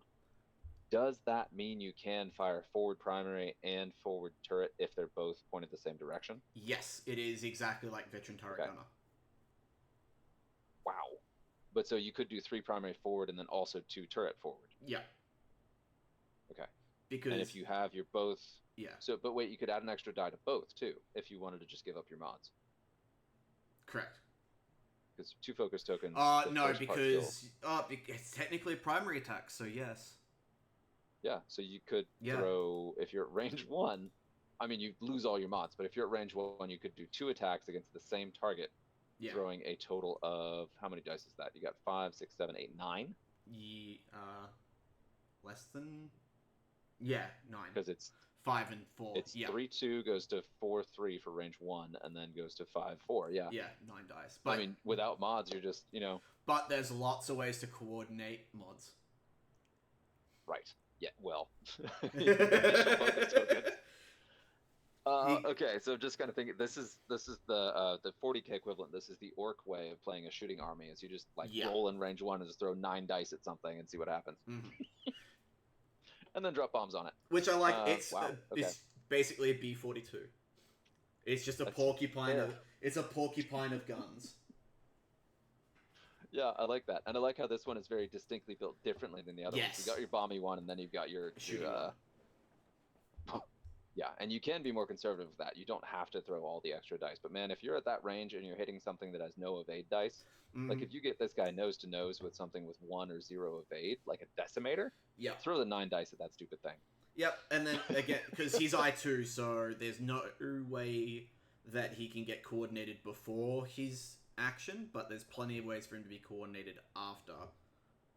So you can, and we haven't take a target lock as his action. Yeah, you can take a lock as his action and then have someone coordinate him the focus, or the other way around. Right. So yes, and then either way, you still get the double focus tokens. Lock double mods, yeah. It is frightening, but I kind of love it, because this is a very high-risk, high-reward thing. It's kind of easy to play around, but if it lands on you, like, I just want to see that. I want to see the 9 dice someday. Oh, so do I. And then you take Roneth with him, because while you defend or perform an attack if the enemy ship is in another friendly ship's turret arc. And so he works really well by having a lot of A-Wings taken with him. Because they're all turret arcs. He has the perceptive co-pilot. If he's not up close to anything, he can trigger the... Is it Roneth's? What is this one? Yeah, there it is. Spend 1 focus token from that friendly ship to change one of your results. Yep. Yep. So it can buff Roneth's offense or Yeah, that's pretty good. Yep. Because Ronith is Woo. any ship, I think. While Yeah, you it's any defend, ship with a yeah, turret arc. while you defend Yeah. or perform an attack. Yep. Yep. Has to have a turret. So this Yep. guy again felt like he was built for the Star Fortresses. So Ronith, and it also helps they're both I2. Yep. So And they're definitely then partying up together. still, Ronith you'll probably see flown with either Star Fortresses or the Resistance YT-1300s that are still popular. Oh yeah. Because they're Or the X-wing that pulls stress off stuff, because this is something Yep. that would love to be de-stressed. Even the Y-wings as well, if they're running a turret arc. Oh, fair. Yep. There's a lot of turrets in very small variety of ships for Resistance. Yeah. Yep. They have a remarkable number of turrets actually when you put it that way. Mm-hmm. Oh, wait. Okay, so I'm going in totally blind. I've seen the revealers already for Scum. I'll let you read this. Glimpse. I'll let you read it because I know this was the card you have been waiting for. The two, so to go this in advance, the two that I'm really, really waiting for. I want Boba Fett. Mm-hmm. I want a good Boba Fett that I can run all the time and just like Yep. hug it when I go to sleep. And then I want Dengar. I want a Dengar who gets out of the freaking garage. Yep. All right. So scroll down and read the first one then. Armed and dangerous. So just the quick background of this, we've got the Evacuation of Da'qar scenario for Resistance of First Order, and then there's the other scenario that is just Scum. I actually don't know if these come with a scenario or just No, there's no scenario. I don't. They're just standard loadout card packs, but they're themed around a specific thing. So, First Order and Resistance were themed around the Evacuation of Da'qar, and the Scum cards are just armed and dangerous bounty hunters. I still have not allowed my eyes to drift outside the artwork. It's beautiful. I'm loving the artwork on this one too. Like that, the color pattern of clouds, like that very menacing shine on both. It's a beautiful. Yep. Look at you. All right, we got the 3 forward, 3 rear bow tie, 2 evade, 6 hull, 4 shields. I believe that's standard. Yep. Same. Whoa, wait. After pilot ability is after another friendly ship defends, if you have a lock on the attacker, you may perform a bonus attack against. All right. Okay. Let's see what else he got. All right, he's got boost to lock. Yes. Boost to... Okay, this is a very different ship already. Mm-hmm. Before I read the rest, how many points is this guy? He is 7. Is he 7? He is 7. Nice. So you 7 lose... point Boba, okay. Yeah, so you lose the massive amounts of rerolls. But that's how you get a cheap Boba. That's how you get your I5 fire spray, like, in the mix of competitive price range. Yeah, okay. Yeah, but when you read the rest of his upgrades, you'll realize why locking is such an important thing for him. Okay. Homing beacon. Okay. 2 non-recurring charges. While you perform a target lock action, you may spend 1 charge to ignore range restrictions. Very nice. All right. After you fully execute an advanced maneuver, which they've got several, they don't have sloops, do they? It's K-turns and Talons. Mm-hmm. Do they have sloops? Okay. No, K-turns and Talons. After K-turns. you fully execute an advanced maneuver, if there's an enemy ship at range 1 to 2 in your forward arc, reads like Dengar, you may spend 1 charge to acquire a lock on that ship. What? Which then still triggers off. You can spend both to homing beacon that to any range after you perform and execute an advanced maneuver. Nice. Okay, so a lot of ways to acquire locks. I like that. So he ends up with the offensive mods that the classic pilot has, just against a single target, not everything. Yep. Fennec Shand Gunner. Nice. While you defend or perform an attack, if you have a lock on the enemy ship, the enemy ship rolls 1 fewer die. So he's an I6 hunter. That's awesome. Which also ties into his bonus attack as well. Oh, that's true. If you have a lock on the attacker, yeah. So he just doesn't. He wants to keep the lock and just not spend it. So he has a couple ways to get them. Yep. So he can move them around as okay. Seismic charges, sure, that's the thing. We've seen that. Slave 1, while you perform a forward attack, if you are in the defender's full rear arc, full 180 rear, you may change 1 hit result to a crit result. Yep, so this is Django's crit mod. Yeah, it's Django's Slave 1. Nice. I like that. It's good to have that. Yeah. The big thing for me, though, is bonus attack's really nice. I5 really nice. Being Boba Fett at 7 points is huge. Yeah. And I love it. All here for it. It's not at all the direction of design I was expecting, but I do really like it. So he loses a lot of his defensive survivability with the rerolls at range 1 or 0 to 1. Yeah. But he gains he gains a lot of offensive power out of this. That Fennec ability, though, I mean, yes, so he's a one-on-one fighter. He's not really meant to dive into a swarm anymore, which is kind of makes sense. But if you're going up against smaller squad sizes or a specific target that you know is dangerous, that Yep. Fennec thing to just nerf their attack dice is great. Exactly. Yeah. Yeah, nice. And still seismics, love it. And the seismics, of course, everybody can hear the sound in their head. Yeah. And we've seen this one, but if you want to go ahead and take this one, we can. Yep. I love the artwork. Oh, the artwork on this is beautiful.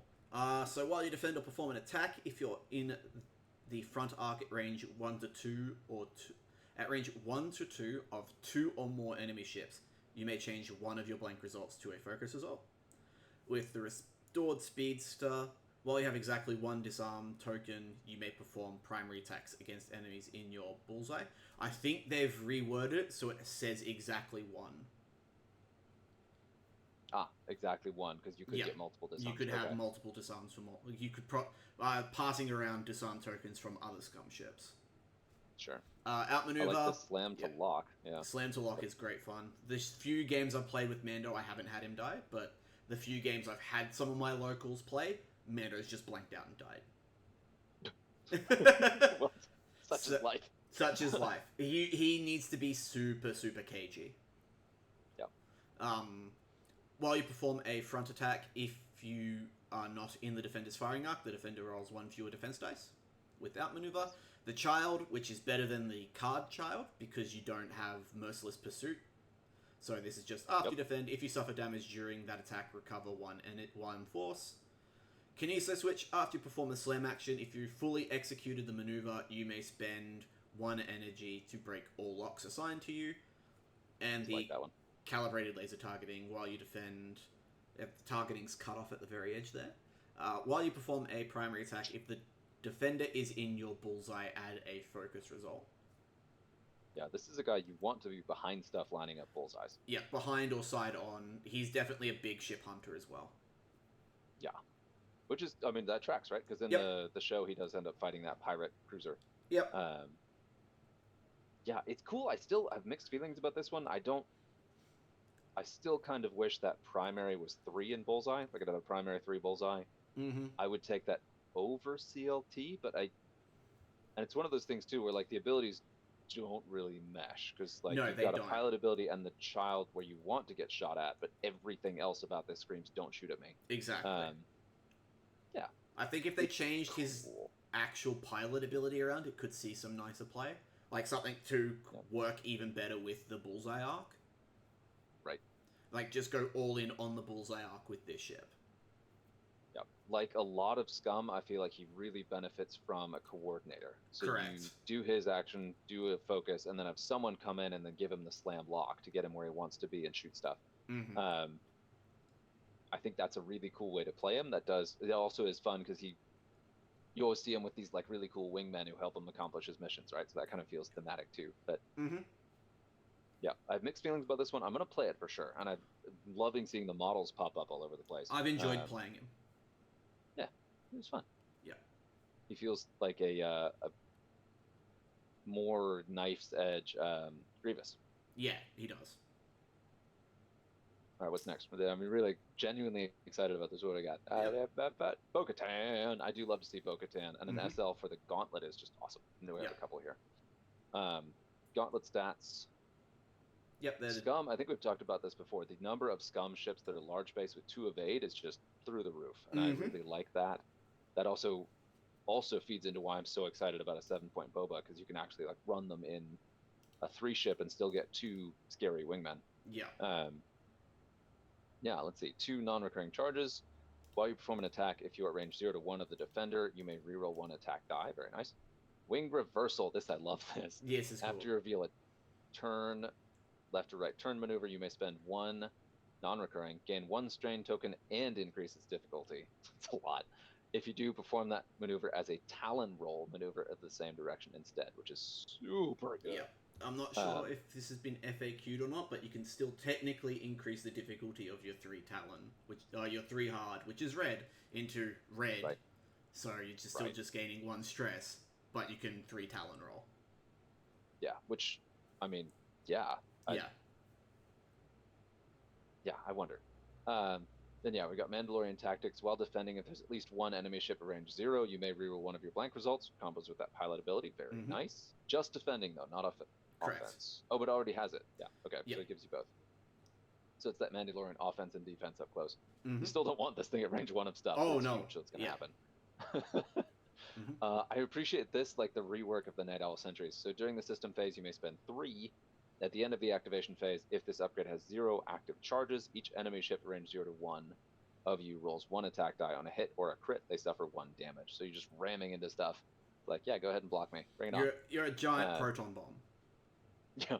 And you're getting the defensive reroll for being in a bunch of people's faces. And offensive reroll as well. She is one of the few ships that can modify range 0 shots. 0, yeah. Nice. Now, you still don't get the extra attack die, but still, that's really good. And then followed by Veteran Tail Gunner, so if you're up in the bushes with a bunch of enemy ships, you can really do a lot. This is a ship that's going to burn bright and burn. Yeah, I've played one game with Bo. I had Night Owl sentries go off twice, and she threw a lot of dice. Yeah. And she gets that free reroll as well. On all of them, on offense and defense. That's nice. If you're bumping something. As long as if you missed out on the bump, you don't get your defensive reroll, but all your offensive rerolls are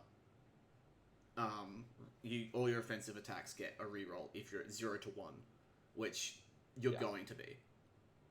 Yeah, that is nice. That one bummer I get on this, though, is the action bar really sucks, especially since it doesn't combo with any of that.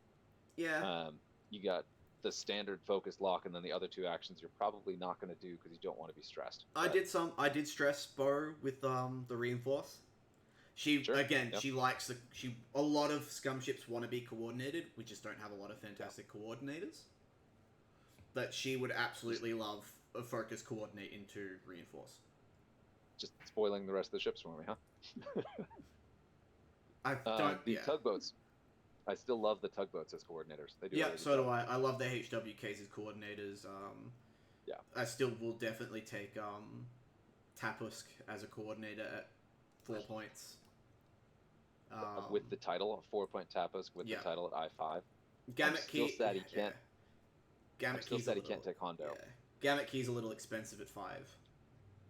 Yeah. But yeah, Tapusk at 4. Yeah. But Tapusk doesn't have enough loadout to run anything else. You just take Hondo crew. No, you take either Gleb or Grief Cargo.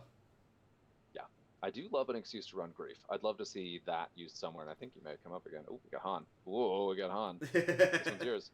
Han Solo in the customized 1300, specifically Lando's, but we'll touch on that in a little bit. So standard line for him, he gets 2 more shields now. So he is 8 hull, 5 shields, so you don't have to take the escape craft to give him shields. Nice. While you defend or perform a primary attack, if the attacker is obstructed by an obstacle, you may roll 1 additional die. So it is standard Han. Coaxium Injectors. After you fully execute a speed 3 or 4 maneuver, you may spend 1 energy and perform a red slam action, even while stressed. After you perform a slam action, you suffer 1 crit unless you expose 1 of your damage cards. So kind of, yeah, okay. Yeah. Okay. He's got the rotate into focus, which has always been a big problem for Scum Han. Yes. That's huge. Yep. Chewbacca. So this is now repeatable with 2 regenerating charges, sorry. During the assistance phase, you may spend 2 energy to repair 1 face-up damage card. Nice. So you just Coaxium Injectors and then Chewie next turn. In the system phase. And that you can do it in the system phase and not as an action is phenomenal. Yep. I always wanted to take Peli for that, and I could never justify the slot. And you can do that every other turn. That's good. Yep. L337, while you defend, you may spend 1 energy. If you do, the attacker must reroll all attack dice.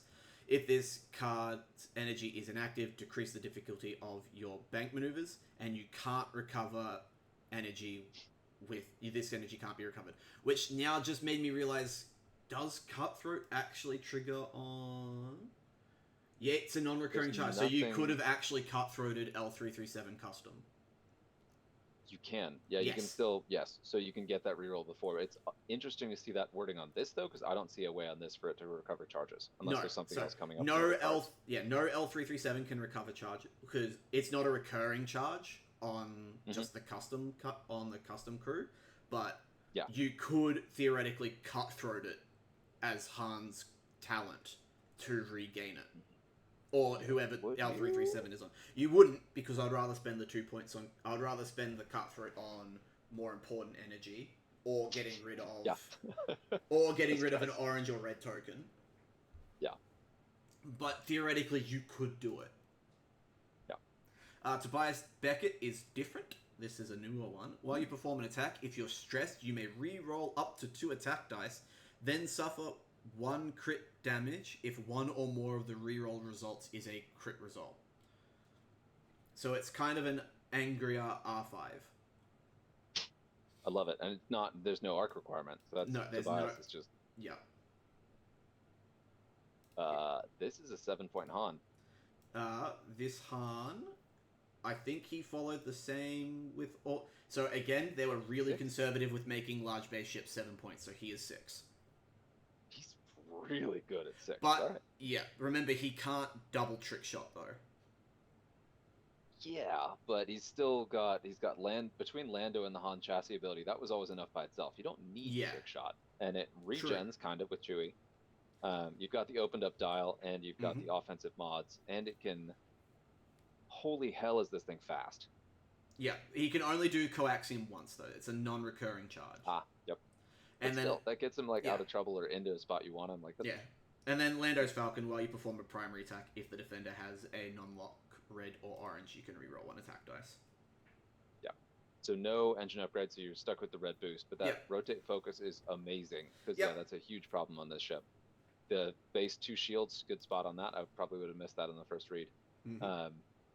I like this a lot. This is one I would actually fly because I've tinkered with this a lot and it always lets me down. Yeah, I've never had a good Han game.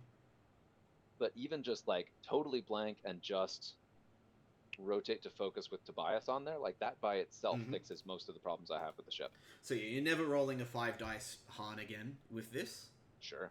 But But you're rolling a 3 die with mods a lot. He's a lot more consistent, yeah. Yeah. Which, yeah, I never got the haymakers to go through anyway, and if I did, they were unmodded and it was sad. But this is, yeah. I'll take the 2 to 4 with mods over the whatever we had before. Yeah. And nice. 3 I like that one a lot. 3 dice evade Han at range 1 is...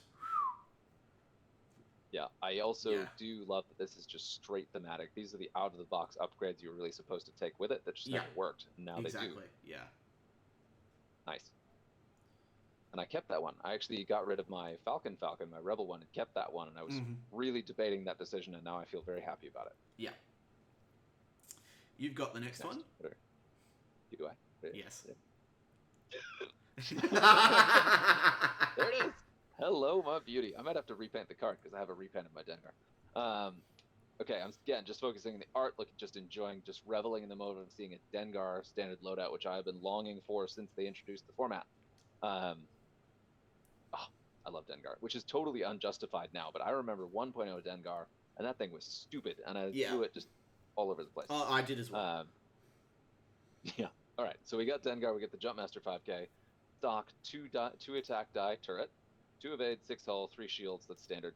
1 recurring charge, same ability it looks like. After you defend, if the attacker's in your forward arc, you may spend 1 charge to perform a bonus attack against the attacker. Yep. Sure.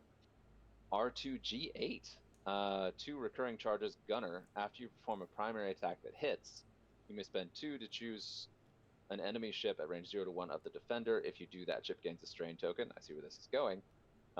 Which that actually combos with your bonus attacks. Nice. Yeah.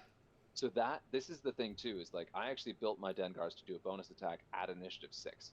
So I actually ran them pretty frequently to do that and just ignore his ability because it's usually better to control what 2 shots you're taking than to rely on your opponent to feed you the best possible shots, which I got all kinds of heat for that, but this is built to do that, which is awesome. Then we got synchronized handling. The tech. Before you engage, you may spend 1 charge to gain a calculate token. After you fully execute a turn, bank, or Signer's loop maneuver, recover 1 charge. Ooh, okay. So you just get the free calc mod no matter what action you take. Yep. Very soft mod, but I like that. It's a little bit like... sorry, go ahead. Yeah, he's almost always performing a sharp or a bank to the left. Especially with the large... Yeah. It's what's the elusive? No, not elusive. Yeah, the one where you get the defensive reroll that recharges on red maneuvers. Yeah. It's like a large ship elusive. I like that. Starboard thrusters. There's the asymmetrical dial. After you reveal a left turn or a Signer's loop to the left, you may spend 1 of 2 non-recurring charges. if you do, decrease the difficulty of that maneuver. Oh, yes. After you execute a white Xehanor's loop maneuver, gain 1 strain token. That's so good. That So really opens up the dial yeah. in a way the 1.01 did, but in a controlled way. And of Yeah. course, you only have the 2 uses of it. Mm-hmm. Yeah.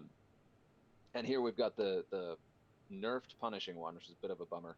While you perform a primary attack, if the defender's in your forward arc, roll 1 additional attack die. I get it. I do think it would be perfectly safe to give this guy a 3-die turret because he can only point in one direction at once anyway, but whatever. Yeah, still, it tracks. Yeah, he's faster. He's got some passive mods. He's got stuff that feeds into his bonus attacks in a way that feels productive. And I believe those are focus, rotate, focus, red, rotate, and then lock, red, rotate. I believe those are his standard actions, right? Yep. So all of those are the standard actions on a regular Jump Master. And that's the same. It's the same punishing one as well. So it's the exact same stat line, exact same punishing one title. Yeah, I'm mildly bummed about punishing one, but I still enjoy a lot of the other stuff. Since most of this is maneuver based, I'd have to fly it to really get a handle on how this changes him. And I really like R2G8. That's cool. Yeah, being able to shoot at I6 and then strain something to scare the heck out of it after that is great. Combos beautifully if you do the Dengar Boba combo, which I absolutely would. Yeah. Is this 6 points? This is 6 points. This is 6 points. So 6 points, okay. Boba Dengar is 13 points. So you're looking at a very restrictive 3-ship list. Boba Dengar plus 2 3s is my jam. I'm doing it. Then give away a point. Right, so it'd have to be 3 and a 2. 3 and a 4. Still. Oh, 3 and a 4? Because there's 6 plus 7. Right. Oh, yeah, okay, so yeah. So you could put in Mando, you could put in a ship that appears later on. You can put in... Oh. But a 3 and a 4 is still... I can do a lot with you can put in with Dengar Boba. Yep, you can put in Sarko in the Quadrajet for coordinating. I don't know that those two need coordinate so much, but yeah. Boba might like it. You can just say... Yeah. You can just say screw it and just put in a bunch of... Put in 2 2-point ties and a 3-point. If you need bodies on the table. This is... I think I'd still be giving up a point if I did my dream team of Boba, Dengar, Bosk. That would be 19 points, right? Yes, you are correct. We guessed that Bosk would be at 6, but we have it confirmed now. And when we talk about Bosk, I'll let you know what the points are on that. Which he's actually next. Hey, oh, good artwork. This is beautiful. It's not the orange that we know and love, or at least it's a very desaturated look because of the way the sun's coming in.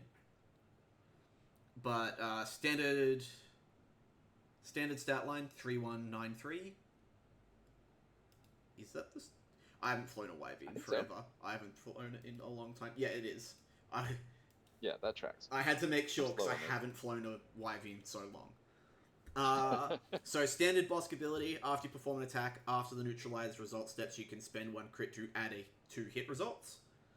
New chassis ability, imposing behemoth, while an enemy ship at range 0 defends, if you're reinforced and the defender is in the matching front or rear half of your reinforced token, that enemy ship rolls 1 fewer defense dice.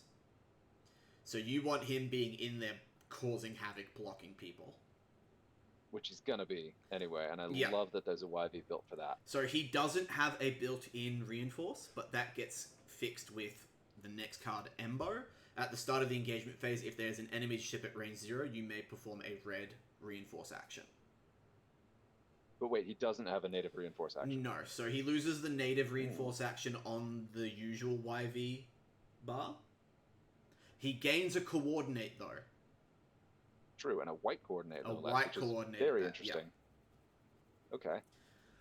So stick him with Dengar, and you can do some nasty, nasty things. He's just a much more aggressive YV, which I kind of like about him too. Contraband cybernetics, which we all know and love or hate, depending on what factions you fly. Before you activate, you can spend 1 energy. If you do, until the end of the round, you can perform actions and execute red maneuvers even while stressed. It can't be recovered. Then Houndstooth is a new version of Houndstooth. So instead of getting the cruddy little snub fighter, While you perform an attack, if you are reinforced and the defender is in the matching front or back reinforced, they made it grey instead of white. Is in the matching reinforced token, you may change one of your focus results to a hit. If the defender is stressed, you may change one of your focus results to a crit instead. Nice. So you charge in, cause a block, have someone run into you. Yeah, charge in, cause a block, get the reinforce, and then fire at something else at range 1 to 2. Yep. Preferably range 1. Yeah. Right. With the boss. Yep. Yep. Because that combos with because that gives you the crit you need to trigger boss pilot ability. That's oh, I really like this design. It's one of those things too where like if somebody brings a YV, you're like, I know what you're gonna do. You're gonna go as slow as possible, somewhere squishy, and you're gonna just reinforce every single turn. So I appreciate that this is built to not allow that and make for a much less predictable style of play. And here's also 6 points. Sure. Yeah, I'm curious to see how the points evolve from this, but that's where they are right now. Yeah, so as I was saying... we'll see Zuckus next. Ooh.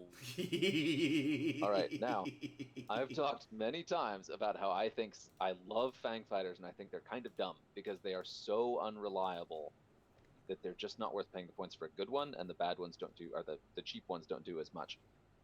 We've seen Rebel Fen, especially in Worlds we just did, Rebel Fen just runs roughshod over the tables, and Scum Fen is played a ton, but his win rate is tanked, dumpster basement level compared to the Rebel one. A lot of that has to do with the amount of synergy you get among Rebel pilots and what they can do, but a lot of it also is because he's 5 points. Yeah. So let's see what this guy does. So this one is 6. What you got, Fen? Nice. Yeah. This is 6 point Fen. This is 6 point Fen. Let's see it. But got the stat lines I don't think you've noticed what's changed on his stat line. I'm not. Does he have an extra hull? He has an extra hull. That's nice. Okay. So 3/3 5 hull instead of the stock 4. Yep. Cool picture. Armed and dangerous. While you defend or perform an attack, if the attack is range 1, you may roll 1 additional die. Same one. Same one. Has face off. While you defend, if the attack is range 1 and you are in the attacker's forward arc, change 1 result to an evade result. Those two abilities are super good. Yeah, but that's what's always been on Fen, so... Yeah, action bar looks the same too. We got action bar is exactly focus the lock, same. roll focus, boost focus, Those, yes. So another thing that's always held them back is this is it's a jouster. Yes. It doesn't have the hull for that. No. Assuming that anything goes wrong. It kind of does now, but the same problem with the action bar on Fangs that is always the thing. I think it's still the same. They don't have double reposition. Yeah. No, they don't have double reposition, and the reposition comes before the focus.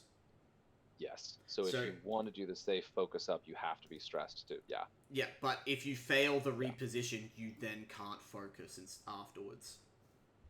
Yeah. Whereas a lot of other KG aces can do the focus, then the reposition. If they fail the reposition, they're not complaining because they've still got the focus mod. Right. But they get stressed for it. But yeah. Yeah, in the past few years, I've taken to flying a lot more A-Wings, and I just like that ship so much more. And it's been a little bit sad, my breakup with Fang Fighters, but we'll see what these are. Right. Actually, it looks about the same. I see one upgrade I don't recognize. So we've got Fearless. While you perform a forward arc primary attack, if the attack is range 1 and you're in the defender's forward arc, you may change one of your results to a hit result. Sure. Which is particularly good with his pilot ability, because the extra die with the free hit. Still very good. Another ship that basically has to have a coordinator to get the most out of it, because you're looking at single modded attacks. I mean, yes, you've got Fearless, sure, but that's one. It's an auto hit, which is good, but it's only at the most dangerous possible place. Yeah. Adaptable power systems. 2 charges, non-recurring. After you fully execute a red maneuver or perform a red action, you may spend 1 charge. If you do, you may gain 1 deplete token to remove 1 stress. That's nice. That's very nice. That adds a lot to his mobility, actually. Yep. So that does let you do your boost focus after a red maneuver, which is what I think only CAD... I actually don't think any of the Fangs were able to do that before. Nope. That's cool. Okay. Before you engage, you may spend 1 charge. If you do, you may gain 1 strain token to remove 1 deplete token. So it's non-recurring. You could use both. So you do the red maneuver. You then take a deplete instead of a stress, and then in the engagement you can spend boost focus second in, charge, or barrel roll in, yep. and then take the second one to remove the deplete token for a strain. Right, which, if you've done it right, you're not getting, because he's Fen. Yeah, but if you've done it right and you're not being shot, and you are being shot at, you can do that. Because keep in mind, you're still rolling 3 dice. No, you're rolling 4 dice range 1 still, even with a deplete token. And if you've done this move to be offensive and turned your butt to someone, then Beskar is turned off. Yes. Which is the final upgrade. While you defend, if the attacker's in your forward arc before you would be dealt a face-up damage card, you may spend 1 charge, build that card face down instead, or spend 2 charges discarded instead. I mean, a 6-point Fen, I think, is never going to be worth it, and this doesn't do anything to fix that. This is a 6-point Fen. Yeah. You have to keep in mind that this is 6-point Fen because at the moment Fen is 5 points with 3 upgrade with 3 loadout. So he's getting a hull upgrade, he's getting stress mitigation, he's getting Beskar, and he's getting fearless. It makes sense that he's an extra point. I don't know how well he's gonna fly at an extra point, but he will never be cheaper than 5 custom, 6 standard. Yeah, and this is how you have to balance Fen. I get this. I think this was an opportunity to redesign it and change his pilot ability to something that you could make cheaper. This is very much like this is Fen as Fen is already. I get why he's 6 points, but he's not worth 6. I'm still going to try him at 6. Oh, sure. Yeah. I mean, people are going to fly the hell out of him. He's just not going to do very well. I'm flying Fen Bosk. Interesting. Because with Bosk bumping someone and he's got the reinforce, they're down in agility, and you have this Fen come in and punch him really hard. But again, that's my biggest problem with this, is like every single upgrade, and we've talked about this before, every single upgrade on this is built into filling in the problems, the weaknesses of the Fangfighter design. You've got increased maneuverability, you've got the extra passive attack mod when you're in the most dangerous spot. You've got Beskar, and all of these are like very limited in what they do. You have to be at dangerous ranges, you have to be specifically in front arc, and none of this gives you a focus lock. Like, none of this gives you a double modded attack. It doesn't. None of it is worth the 6-point offense because you can always blank out. This is true. I've never had... Yeah. Then again, we say this, but you can still... In the first round of an engagement, if you've done it right, you're either out of range or at range 3. So you take the target lock in the first round of engagement, then you pounce in and get that 5 dice range 1 with a target lock focus. Or you have Bosk roll in and coordinate him for the focus, and then he does the rest himself. Coordinate him with the lock. Yeah. So that, And so I actually kind of love that Bosk gives you the opportunity to take a coordinator that's also one of your big punchy ships. And you can also do it with Bow and Fen as well. Bow has a red calculate, and that's even more thematic. I do like that because, but I mean, the red calculate is a bit of a bummer. Yeah, but she can take that red calculate because she's still got that range 0 to 1 attack reroll.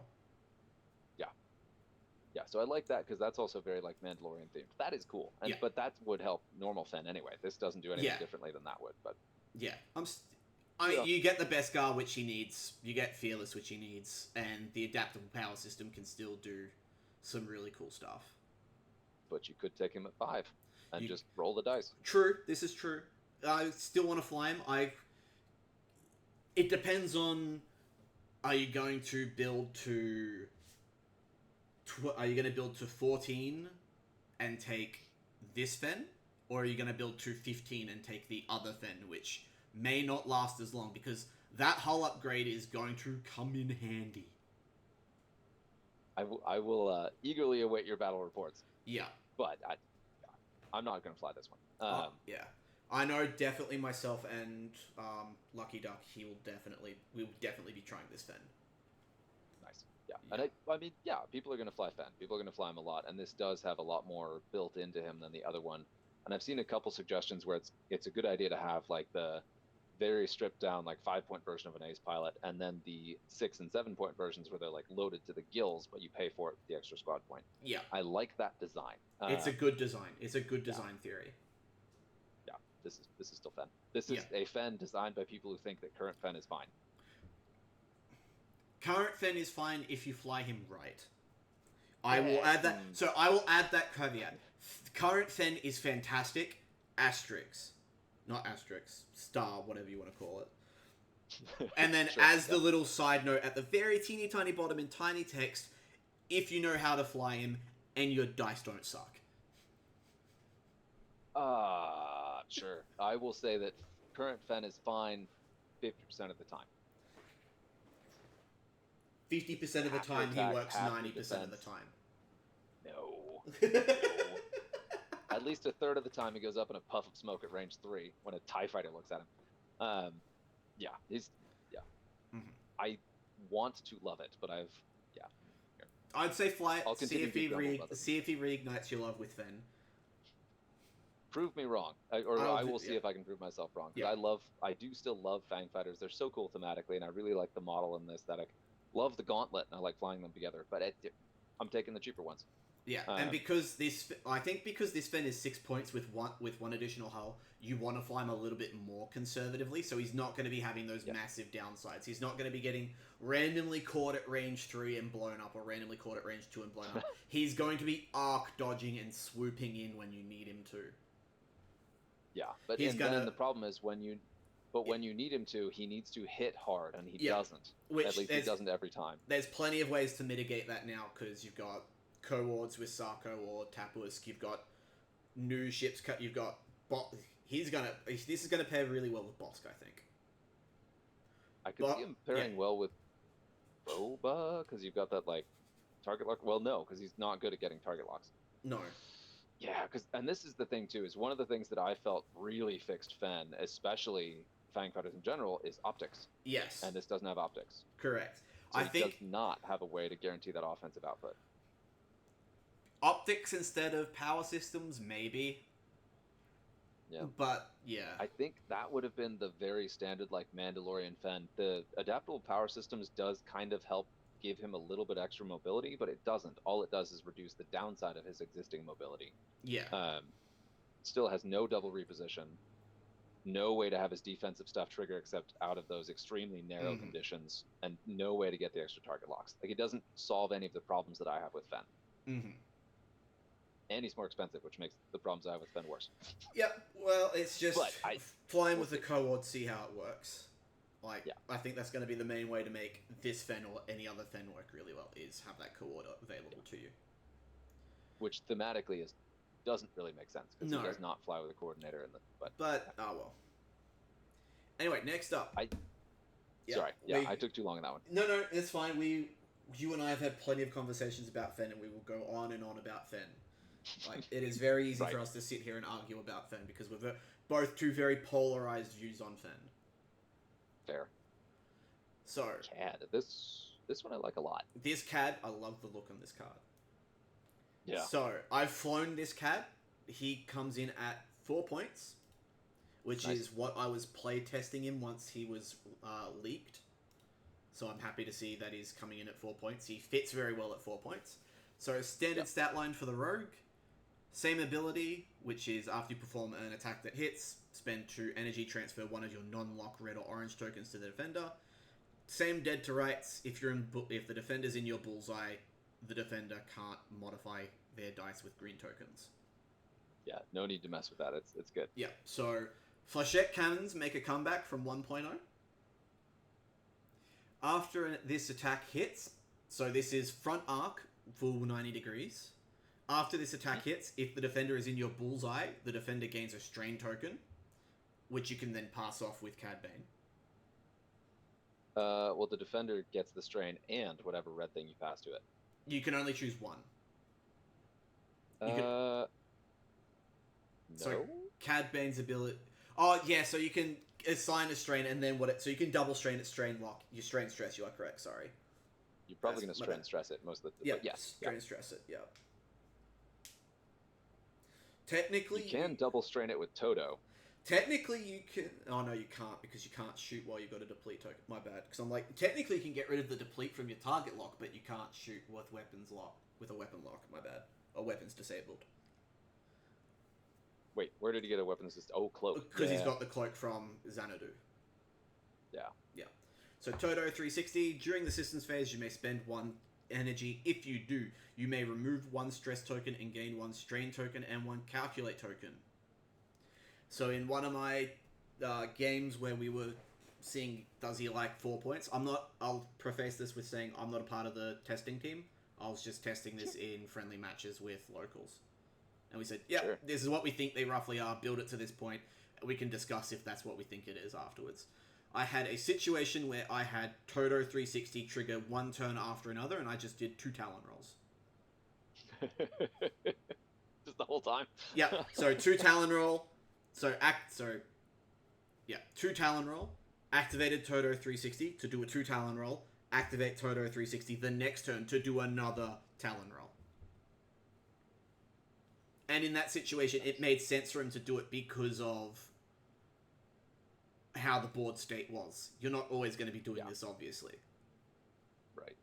And then And then Xanadu Blood. So after you decloak, you may choose an enemy ship in your bullseye arc. If you do, that ship gains 1 strain token. So that is new. The Xanadu Blood title just gave you bomb slot and the cloak. This one is magnificent. Like, just to read through this individual stuff. So the Xanadu Blood change is really freaking good because that's different, right?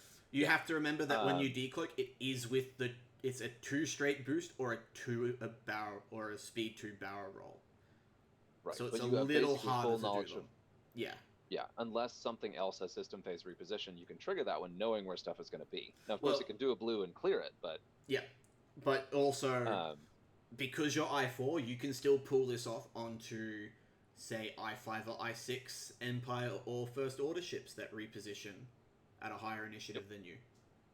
Yeah, and they may clear it, but like if you talk about all of this, so you do Xanadu Blood, you decloak, you hit something with a strain, then you manage to keep a beat on it. And then after you decloak, then you could Toto 360 to remove your stress if you happen to be stressed. But I don't think you can't do that if you're stressed. So, well, you can because decloak and Toto are both during the systems phase. So you get to choose when they go off.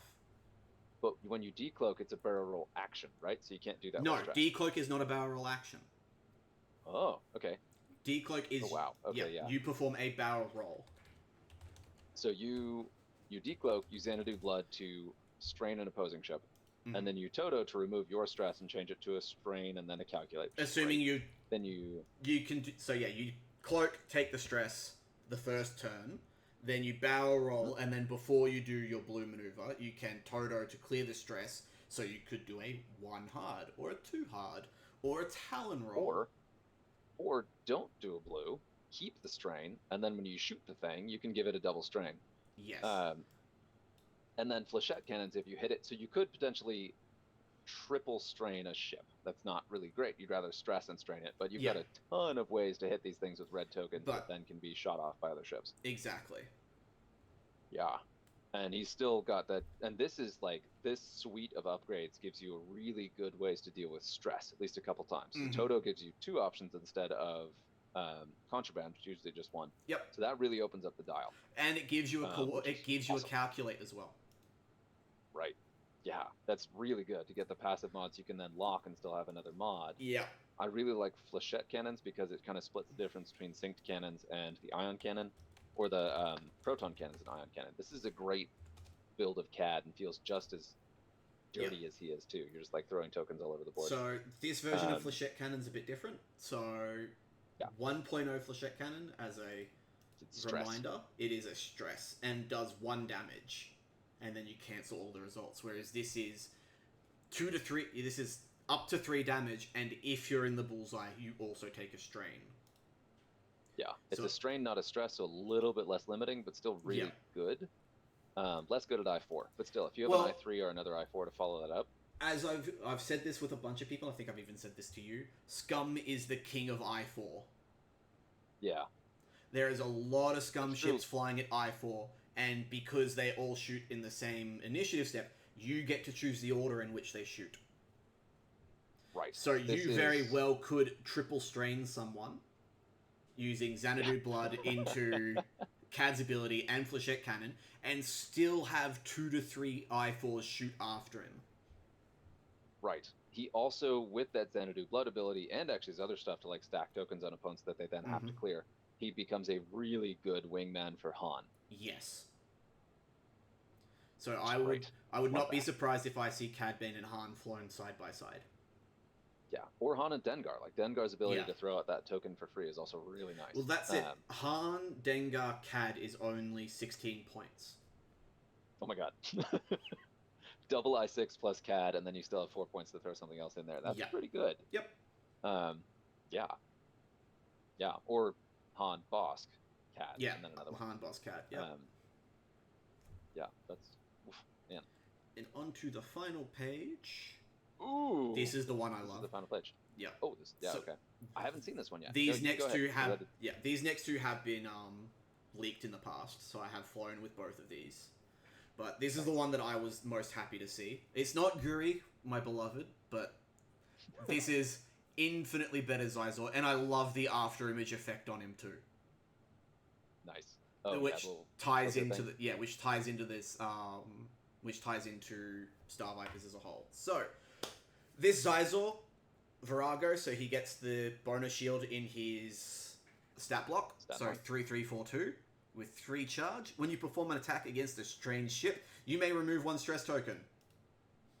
Oh, that's nice. So he wants to fly with Cad. He wants to fly with Cad, but this Zizor is 5 points, so you can't fly him in that nice big block of Han, Dengar, Cad, or whatever 2 6s Cad. You can't throw in Zizor afterwards. He's just 1 point too many. You do a nice, like 5-3 soup, and you could fit this guy with a bunch of things. So, the micro thrusters ability has changed. So, for those who aren't familiar with the standard micro thrusters, while you perform a barrel roll, you must use the bank template instead of the straight template. So, the adaptive micro thrusters on this Zizor standard loadout is, while you perform a barrel roll, you may spend 1 energy to use the bank template instead of the straight template. So you get a lot more. You get a lot more caginess out of this Zizor. Then Crime Lord, after you defend, if the attacker is in your front arc, you may spend 1 energy. If you do, the attacker gains 1 strain token. So it's just Notorious. Very nice. A lot of people were asking why Zizor got this next ability upgrade in Mandalorian Optics during the Systems phase. Yep, I can explain the lore implications afterwards, because I know this one. I know this one because I didn't even need to look this up. I knew this because of my obscure lore knowledge. During the Systems phase, you may spend 1 energy to acquire a lock on an object in your front arc. If you perform a primary attack, if you have a lock on the defender, ignore obstacles beyond range 0 obstructing attack. So, Star Vipers are actually built by Mandalorians. Mandal Motors. Yep, Mandal Motors. That was the old lore, and with the new books for the role-playing game, they brought it back.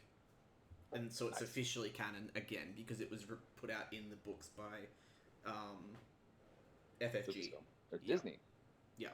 So Disney wiped out all the old lore, and then the new book, which put Star Vipers back into the canon again, kept the exact same origins. Originally paid for by Zizor, he bought out the rights. So, Viago, which is the next upgrade. During the Systems phase, you may perform a red barrel roll or boost action. So, instead of... Notably, this not pipped. It doesn't have any charges. Yeah, no charges, and it's not in the end phase now. Oh, that's right. Yeah, this is in the Systems phase. I4. I4 with a double reposition, though, is still pretty good. Yeah, well... Yeah, it's an I0 and then I4 reposition, so it's still really good. It's still, but especially with the wibbly. We still see a lot of TIE advances who still take the Systems phase. And remember, Systems phase runs lowest to highest as well. Right. So this isn't technically I0. In the Systems phase, you go lowest to highest in the Systems phase, according to who has initiative as well. Yeah, I call it I0 because it's before it moved. Yeah, no. Yeah. Yeah. No, I agree with that. It's a good assessment to say that. But I haven't had a chance to fly this yet. I really want to fly this. I've had... I keep saying his name, but Lucky Duck, because he's my local that I usually play with. He's flown this a couple times, and he absolutely loves this. Yeah. It's a very clean, really good Star Viper. It's good. And being like the sort of poster child of the Star Viper, it's nice to see this, because Custom Guri doesn't need any help. Custom Guri is beautiful. Oh, I love Custom Guri.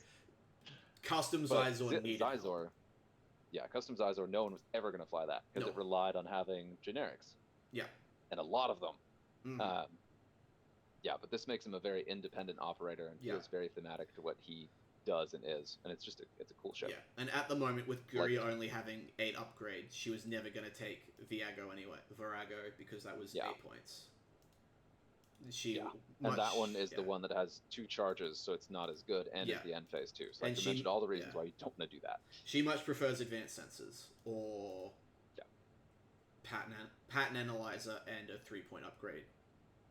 Yeah, I always liked pattern analyzer Predator. Yeah, pattern analyzer Is Predator still 3? Yep. Yeah. Pattern analyzer Predator, pattern analyzer Fearless. If you want to make her a knife fighter. Yeah. So you can definitely run Zizor Guri for 10 points, though. If you want. Is that 2 B-Wings worth of... maybe. Yes. Because if you fly them right, because Crime Lord is you're never going to get shot at. Like, people don't want to shoot at Crime... You won't see use out of Crime... Because Crime Lord means he's not going to get shot at by people higher than him. Because he's just going to shoot back. Yes, and that's... Yeah, I do really like... Yeah, so lower initiative wants to shoot at him with that. That's another case where he's a really good wingmate. But then he's dodging lower... But he's usually dodging lower initiatives anyway. Because he's... But not all of them. Not all of them, but it's easier to dodge them because you can be super cagey with the system phase reposition into the opposite barrel roller boost. Still give him a focus if you want. Keep in mind, though, you can't continuously keep doing it because it is a system phase red action. So if you do... Counterpoint to that... And of course, this is the opposite of my whole argument with Dengar, but the Crime Lord ability is really good if you're flying him in a list with another I6 that has a shot on that attacker. So if that attacker's like, I want to shoot at Zizor. No, I don't. I6 or I5 shot, yeah. He's Zizor like, which... Guri. Yeah. Also very good. Yep. Yeah, I really like that. I've just had a thought too, like the way that Zizor and Cad are built. I would love to do like a 3-way game or like a scenario somehow where Zizor and Cad are flying against, are somehow like the spoiler between a resistance FO thing. Because just picturing all these ways where these two can strain enemy ships and that playing with Fanison, like that would be a lot of fun. Yeah. Maybe a doubles event. There's some cool stuff there. Mm-hmm. And you can have... I think we've got one more. Yep, and this one's all yours. Zuckuss! That's a very interesting color scheme. I like that because Zuckuss is pretty weird, and having the weird artwork is very appropriate with the potato of a ship. Yeah. We got Zuckuss. Standard stat line, nothing fancy there, but that 3 primary attack and 10 hit points is always something that stood out as kind of fun. Very much a Y-wing, but with the extra primary This Zuckuss isn't standard stat line? No? Does he have an extra shield? He does have an extra shield. Look at you, Zuckuss. I'd love to see Zuckuss get the vote forward, because my god was the potato terrible. Yeah. And no one took Zuckuss, because Forlom was just really the better pick pretty much every time. Yeah. But Zuckuss is like the star of the ship and the team, so that was always there. So, I love this. While you perform a primary attack, you may roll 1 additional attack die. If you do, the defender rolls 1 additional defense die. Yep. Still a super good ability, because red dice are just native, a little bit more reliable than green dice. Yeah. So it's always, more or less always the right case to make, unless the defender's a bunch of mods. I was really liked that one. And then enduring limitations on the chassis. At the end of the activation phase, if you have 3 or more stress tokens, you must remove 1 stress token and suffer 1 damage. Which sounds pretty weird, but then if we look at the rest of the stuff, action bar, you've got that focus lock, roll to red calculate. The bullet holes in the calculate tokens are an interesting thing. Is that on all of them? I think so. And then you've got the white jam to calculate, which is a white jam to red calculate, which is a fun combo there. because it was the ship, if I remember correctly, that introduced the jam action. I believe so, yes. Yeah, so to see that still recognized in this chassis is pretty exciting. Then we've got Persistent Tracker with 3 non-recurring charges. During the system phase, you may spend 3. During the activation phase, if this upgrade has 0 active charges, you can perform actions and execute red maneuvers even while stressed. Yeah. So I don't really understand why it's 3 charges. I don't know. I don't know either. There's no way to regenerate them easily. I wonder. Maybe it's just to tie in with the enduring limitations. Oh. 3. Just there's a number Yep. 3 on it, so give it 3. So you kind of want to. If you're doing this, you're going to end up with 3 stress tokens anyway. Sure. Yeah. Okay.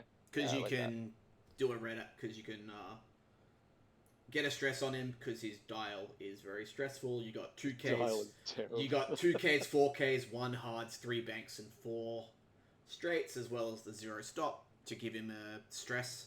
Then Persistent Tracker. You can then do another red maneuver, and then still do a barrel calculate or jam calculate to get 4.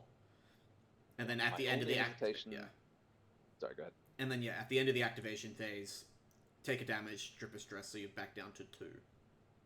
Yep. And that's my only hesitation on this, is that the problem with the Mist Hunter isn't necessarily the volume of red on the dial, it's the complete lack of blue. Yes. Like, once you have stress, getting it off on these ships is really hard. There and is their ways. enduring limitations is cool. There's ways to mitigate it if you keep reading. Right. So it has a tractor beam. Also, it was the ship that introduced the tractor beam, but it was one where you never wanted to do that because you want to use the primary. But you can throw... Yeah, and it doesn't even combo with his ability either, but it's on there.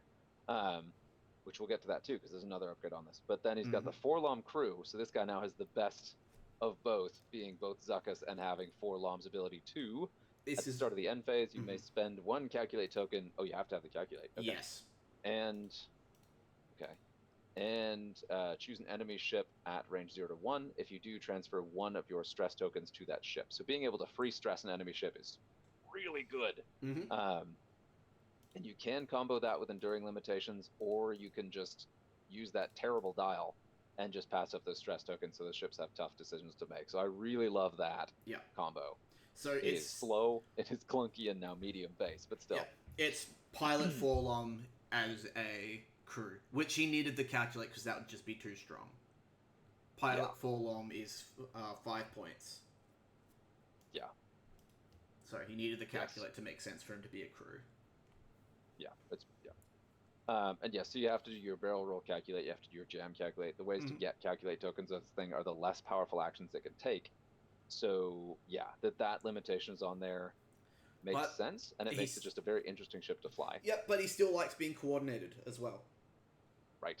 Yeah, so he could focus and then also roll calculate or jam calculate. Exactly. Yeah. Or you can just white jam if you really need to do that, which is a really cool action to have. Yeah. Yeah, and it's got 10 hit points, which is pretty exciting, even on the 1 evade ship with that much offensive potential. Yeah. Then finally, we've got Mist Hunter, which is after you perform a cannon attack, so you can use the tractor beam, you may gain 1 strain token to perform a bonus primary attack against the same target. And now, am I remembering correctly that Forlom can also pass off strain tokens? No. Or is it just stress? Just stress. Okay. And it's at the start of the end phase. Ah, yes. Okay. So, I had... Lucky Duck came up with a really nasty combo. He had Custom Dengar with Swarm Tactics. Oh, no. and Fenral. Custom Fenral, because we didn't know Standard Loadout Fenral was coming. So he had Zuckuss, Dengar, and Fenral all shooting I6, and he just picked something, said, I don't want you on the table anymore. Because you Mist Hunter, get the tractor beam, which drops your opponent's agility by 1. And moves it. And moves it, but if it's in range 1 anyway, you're not going to be moving it. You're keeping it in range 1. But you can still shift it to your range 2 to put it into a friendly range 1 if needed. Or take it out of a friendly range 0 to make it a range 1 attack. Yep. And then used his ability to gain a strain to perform the primary attack, and then pump the primary attack up to 5 dice when you're on and when you're on basically the same agility because of tractor beam. Right, and if you fly this carefully with just white maneuvers, you can really legit just target lock. Yes. And then still your tractor beam primary with the additional die. Like, it's a very dangerous ship on its own, most basic level without the other stuff. Yeah, and then he had custom loadout CAD in there. Oh yeah, because why not? Yeah. So that was the game that I had my Bo-Katan CAD game in. So I just had the barrel rolling CAD bay in that game. Nice. Yeah, CAD is also like custom CAD is another kind of sneaky place you could put a coordinator, but he doesn't have the action bar or action economy to really justify that. But yeah, I love this Zuckuss because it does the things that Forlom does, but is also just Zuckuss. He's such a weirdo, and it's such a strange little ship that I never play, and I would love an excuse to fly it again. So I'm really pumped to run this. Yeah, we talked about that, like, CAD, and this guy's 4 points? 5 points. 5 points. Yeah, with that number of hit points in offense, yeah, that makes sense. But still, like, this guy, with some of the cheaper ships in here, like this guy, Sizor and CAD, still gives you a good chunk of points to play with. That's a 6 points, yeah. Yeah. So, yeah. Yeah. Zuckuss, Sizor, CAD, and your choice of any of the 6-point SLs. Yeah, I'd love this. So all of the Scum ships are some of the more thematic bounty hunters. They're some of the ones that definitely needed love, especially those last two. Yeah. And they all give you reason to take these over the standards, except the customs. Yeah. Yeah, they also give you a reason to take them over. Like, so you could actually justify taking Bosk instead of Afra, who's usually the better choice. But so that's really cool. Very pumped to fly that Dengar. Very excited. Yeah, no, all of these. Yeah, I can see all of these being. I can see almost all of these SLs being used. Yeah, and I think each of these has a pretty thorough fan base that really likes that pilot. So even if they're not all flown, I can see every one of these individually making it into a ton of lists. Yep, and same with FO and Resistance as well. I could see every single one of these standard loadouts being used, unlike the AMG SLs, where only a niche handful are used for the same list over and over. Yeah, and especially these ones, the FO and the Resistance ones really feel like they're built to run in squads. Like, they're meant to run together in a cohesive squad. I didn't really get that from the Scum, but that's kind of Scum's MO, so that's fine. Yeah, these are individual bounty hunters, but yeah, I have a lot of things I want to do with these ships. These are pretty darn cool. Yeah, these are cards that would actually get me to play Resistance, and honestly, it was some of the Battle over Endor stuff that got me flying X-Wings in the first place. So this would do for me for these factions what those have done for me in the past, which is part of the whole goal. So that's really cool. Oh man, we had initially talked about how we were going to cover Worlds lists and also talk about the stream, but this took long enough that it is now 1:45 in the morning. I should call it. We'll have to revisit that later in the week. Yeah, do those later in the week. I'm pretty much free throughout the week except your Wednesday evening. Got it. So I've got, we'll see when we can figure this out again. I'd love to touch on that because there's a ton to cover, but I'm glad we get to sit down and do this one for sure. Appreciate it. All right, no problem. So cheers. Till next time. Till next time.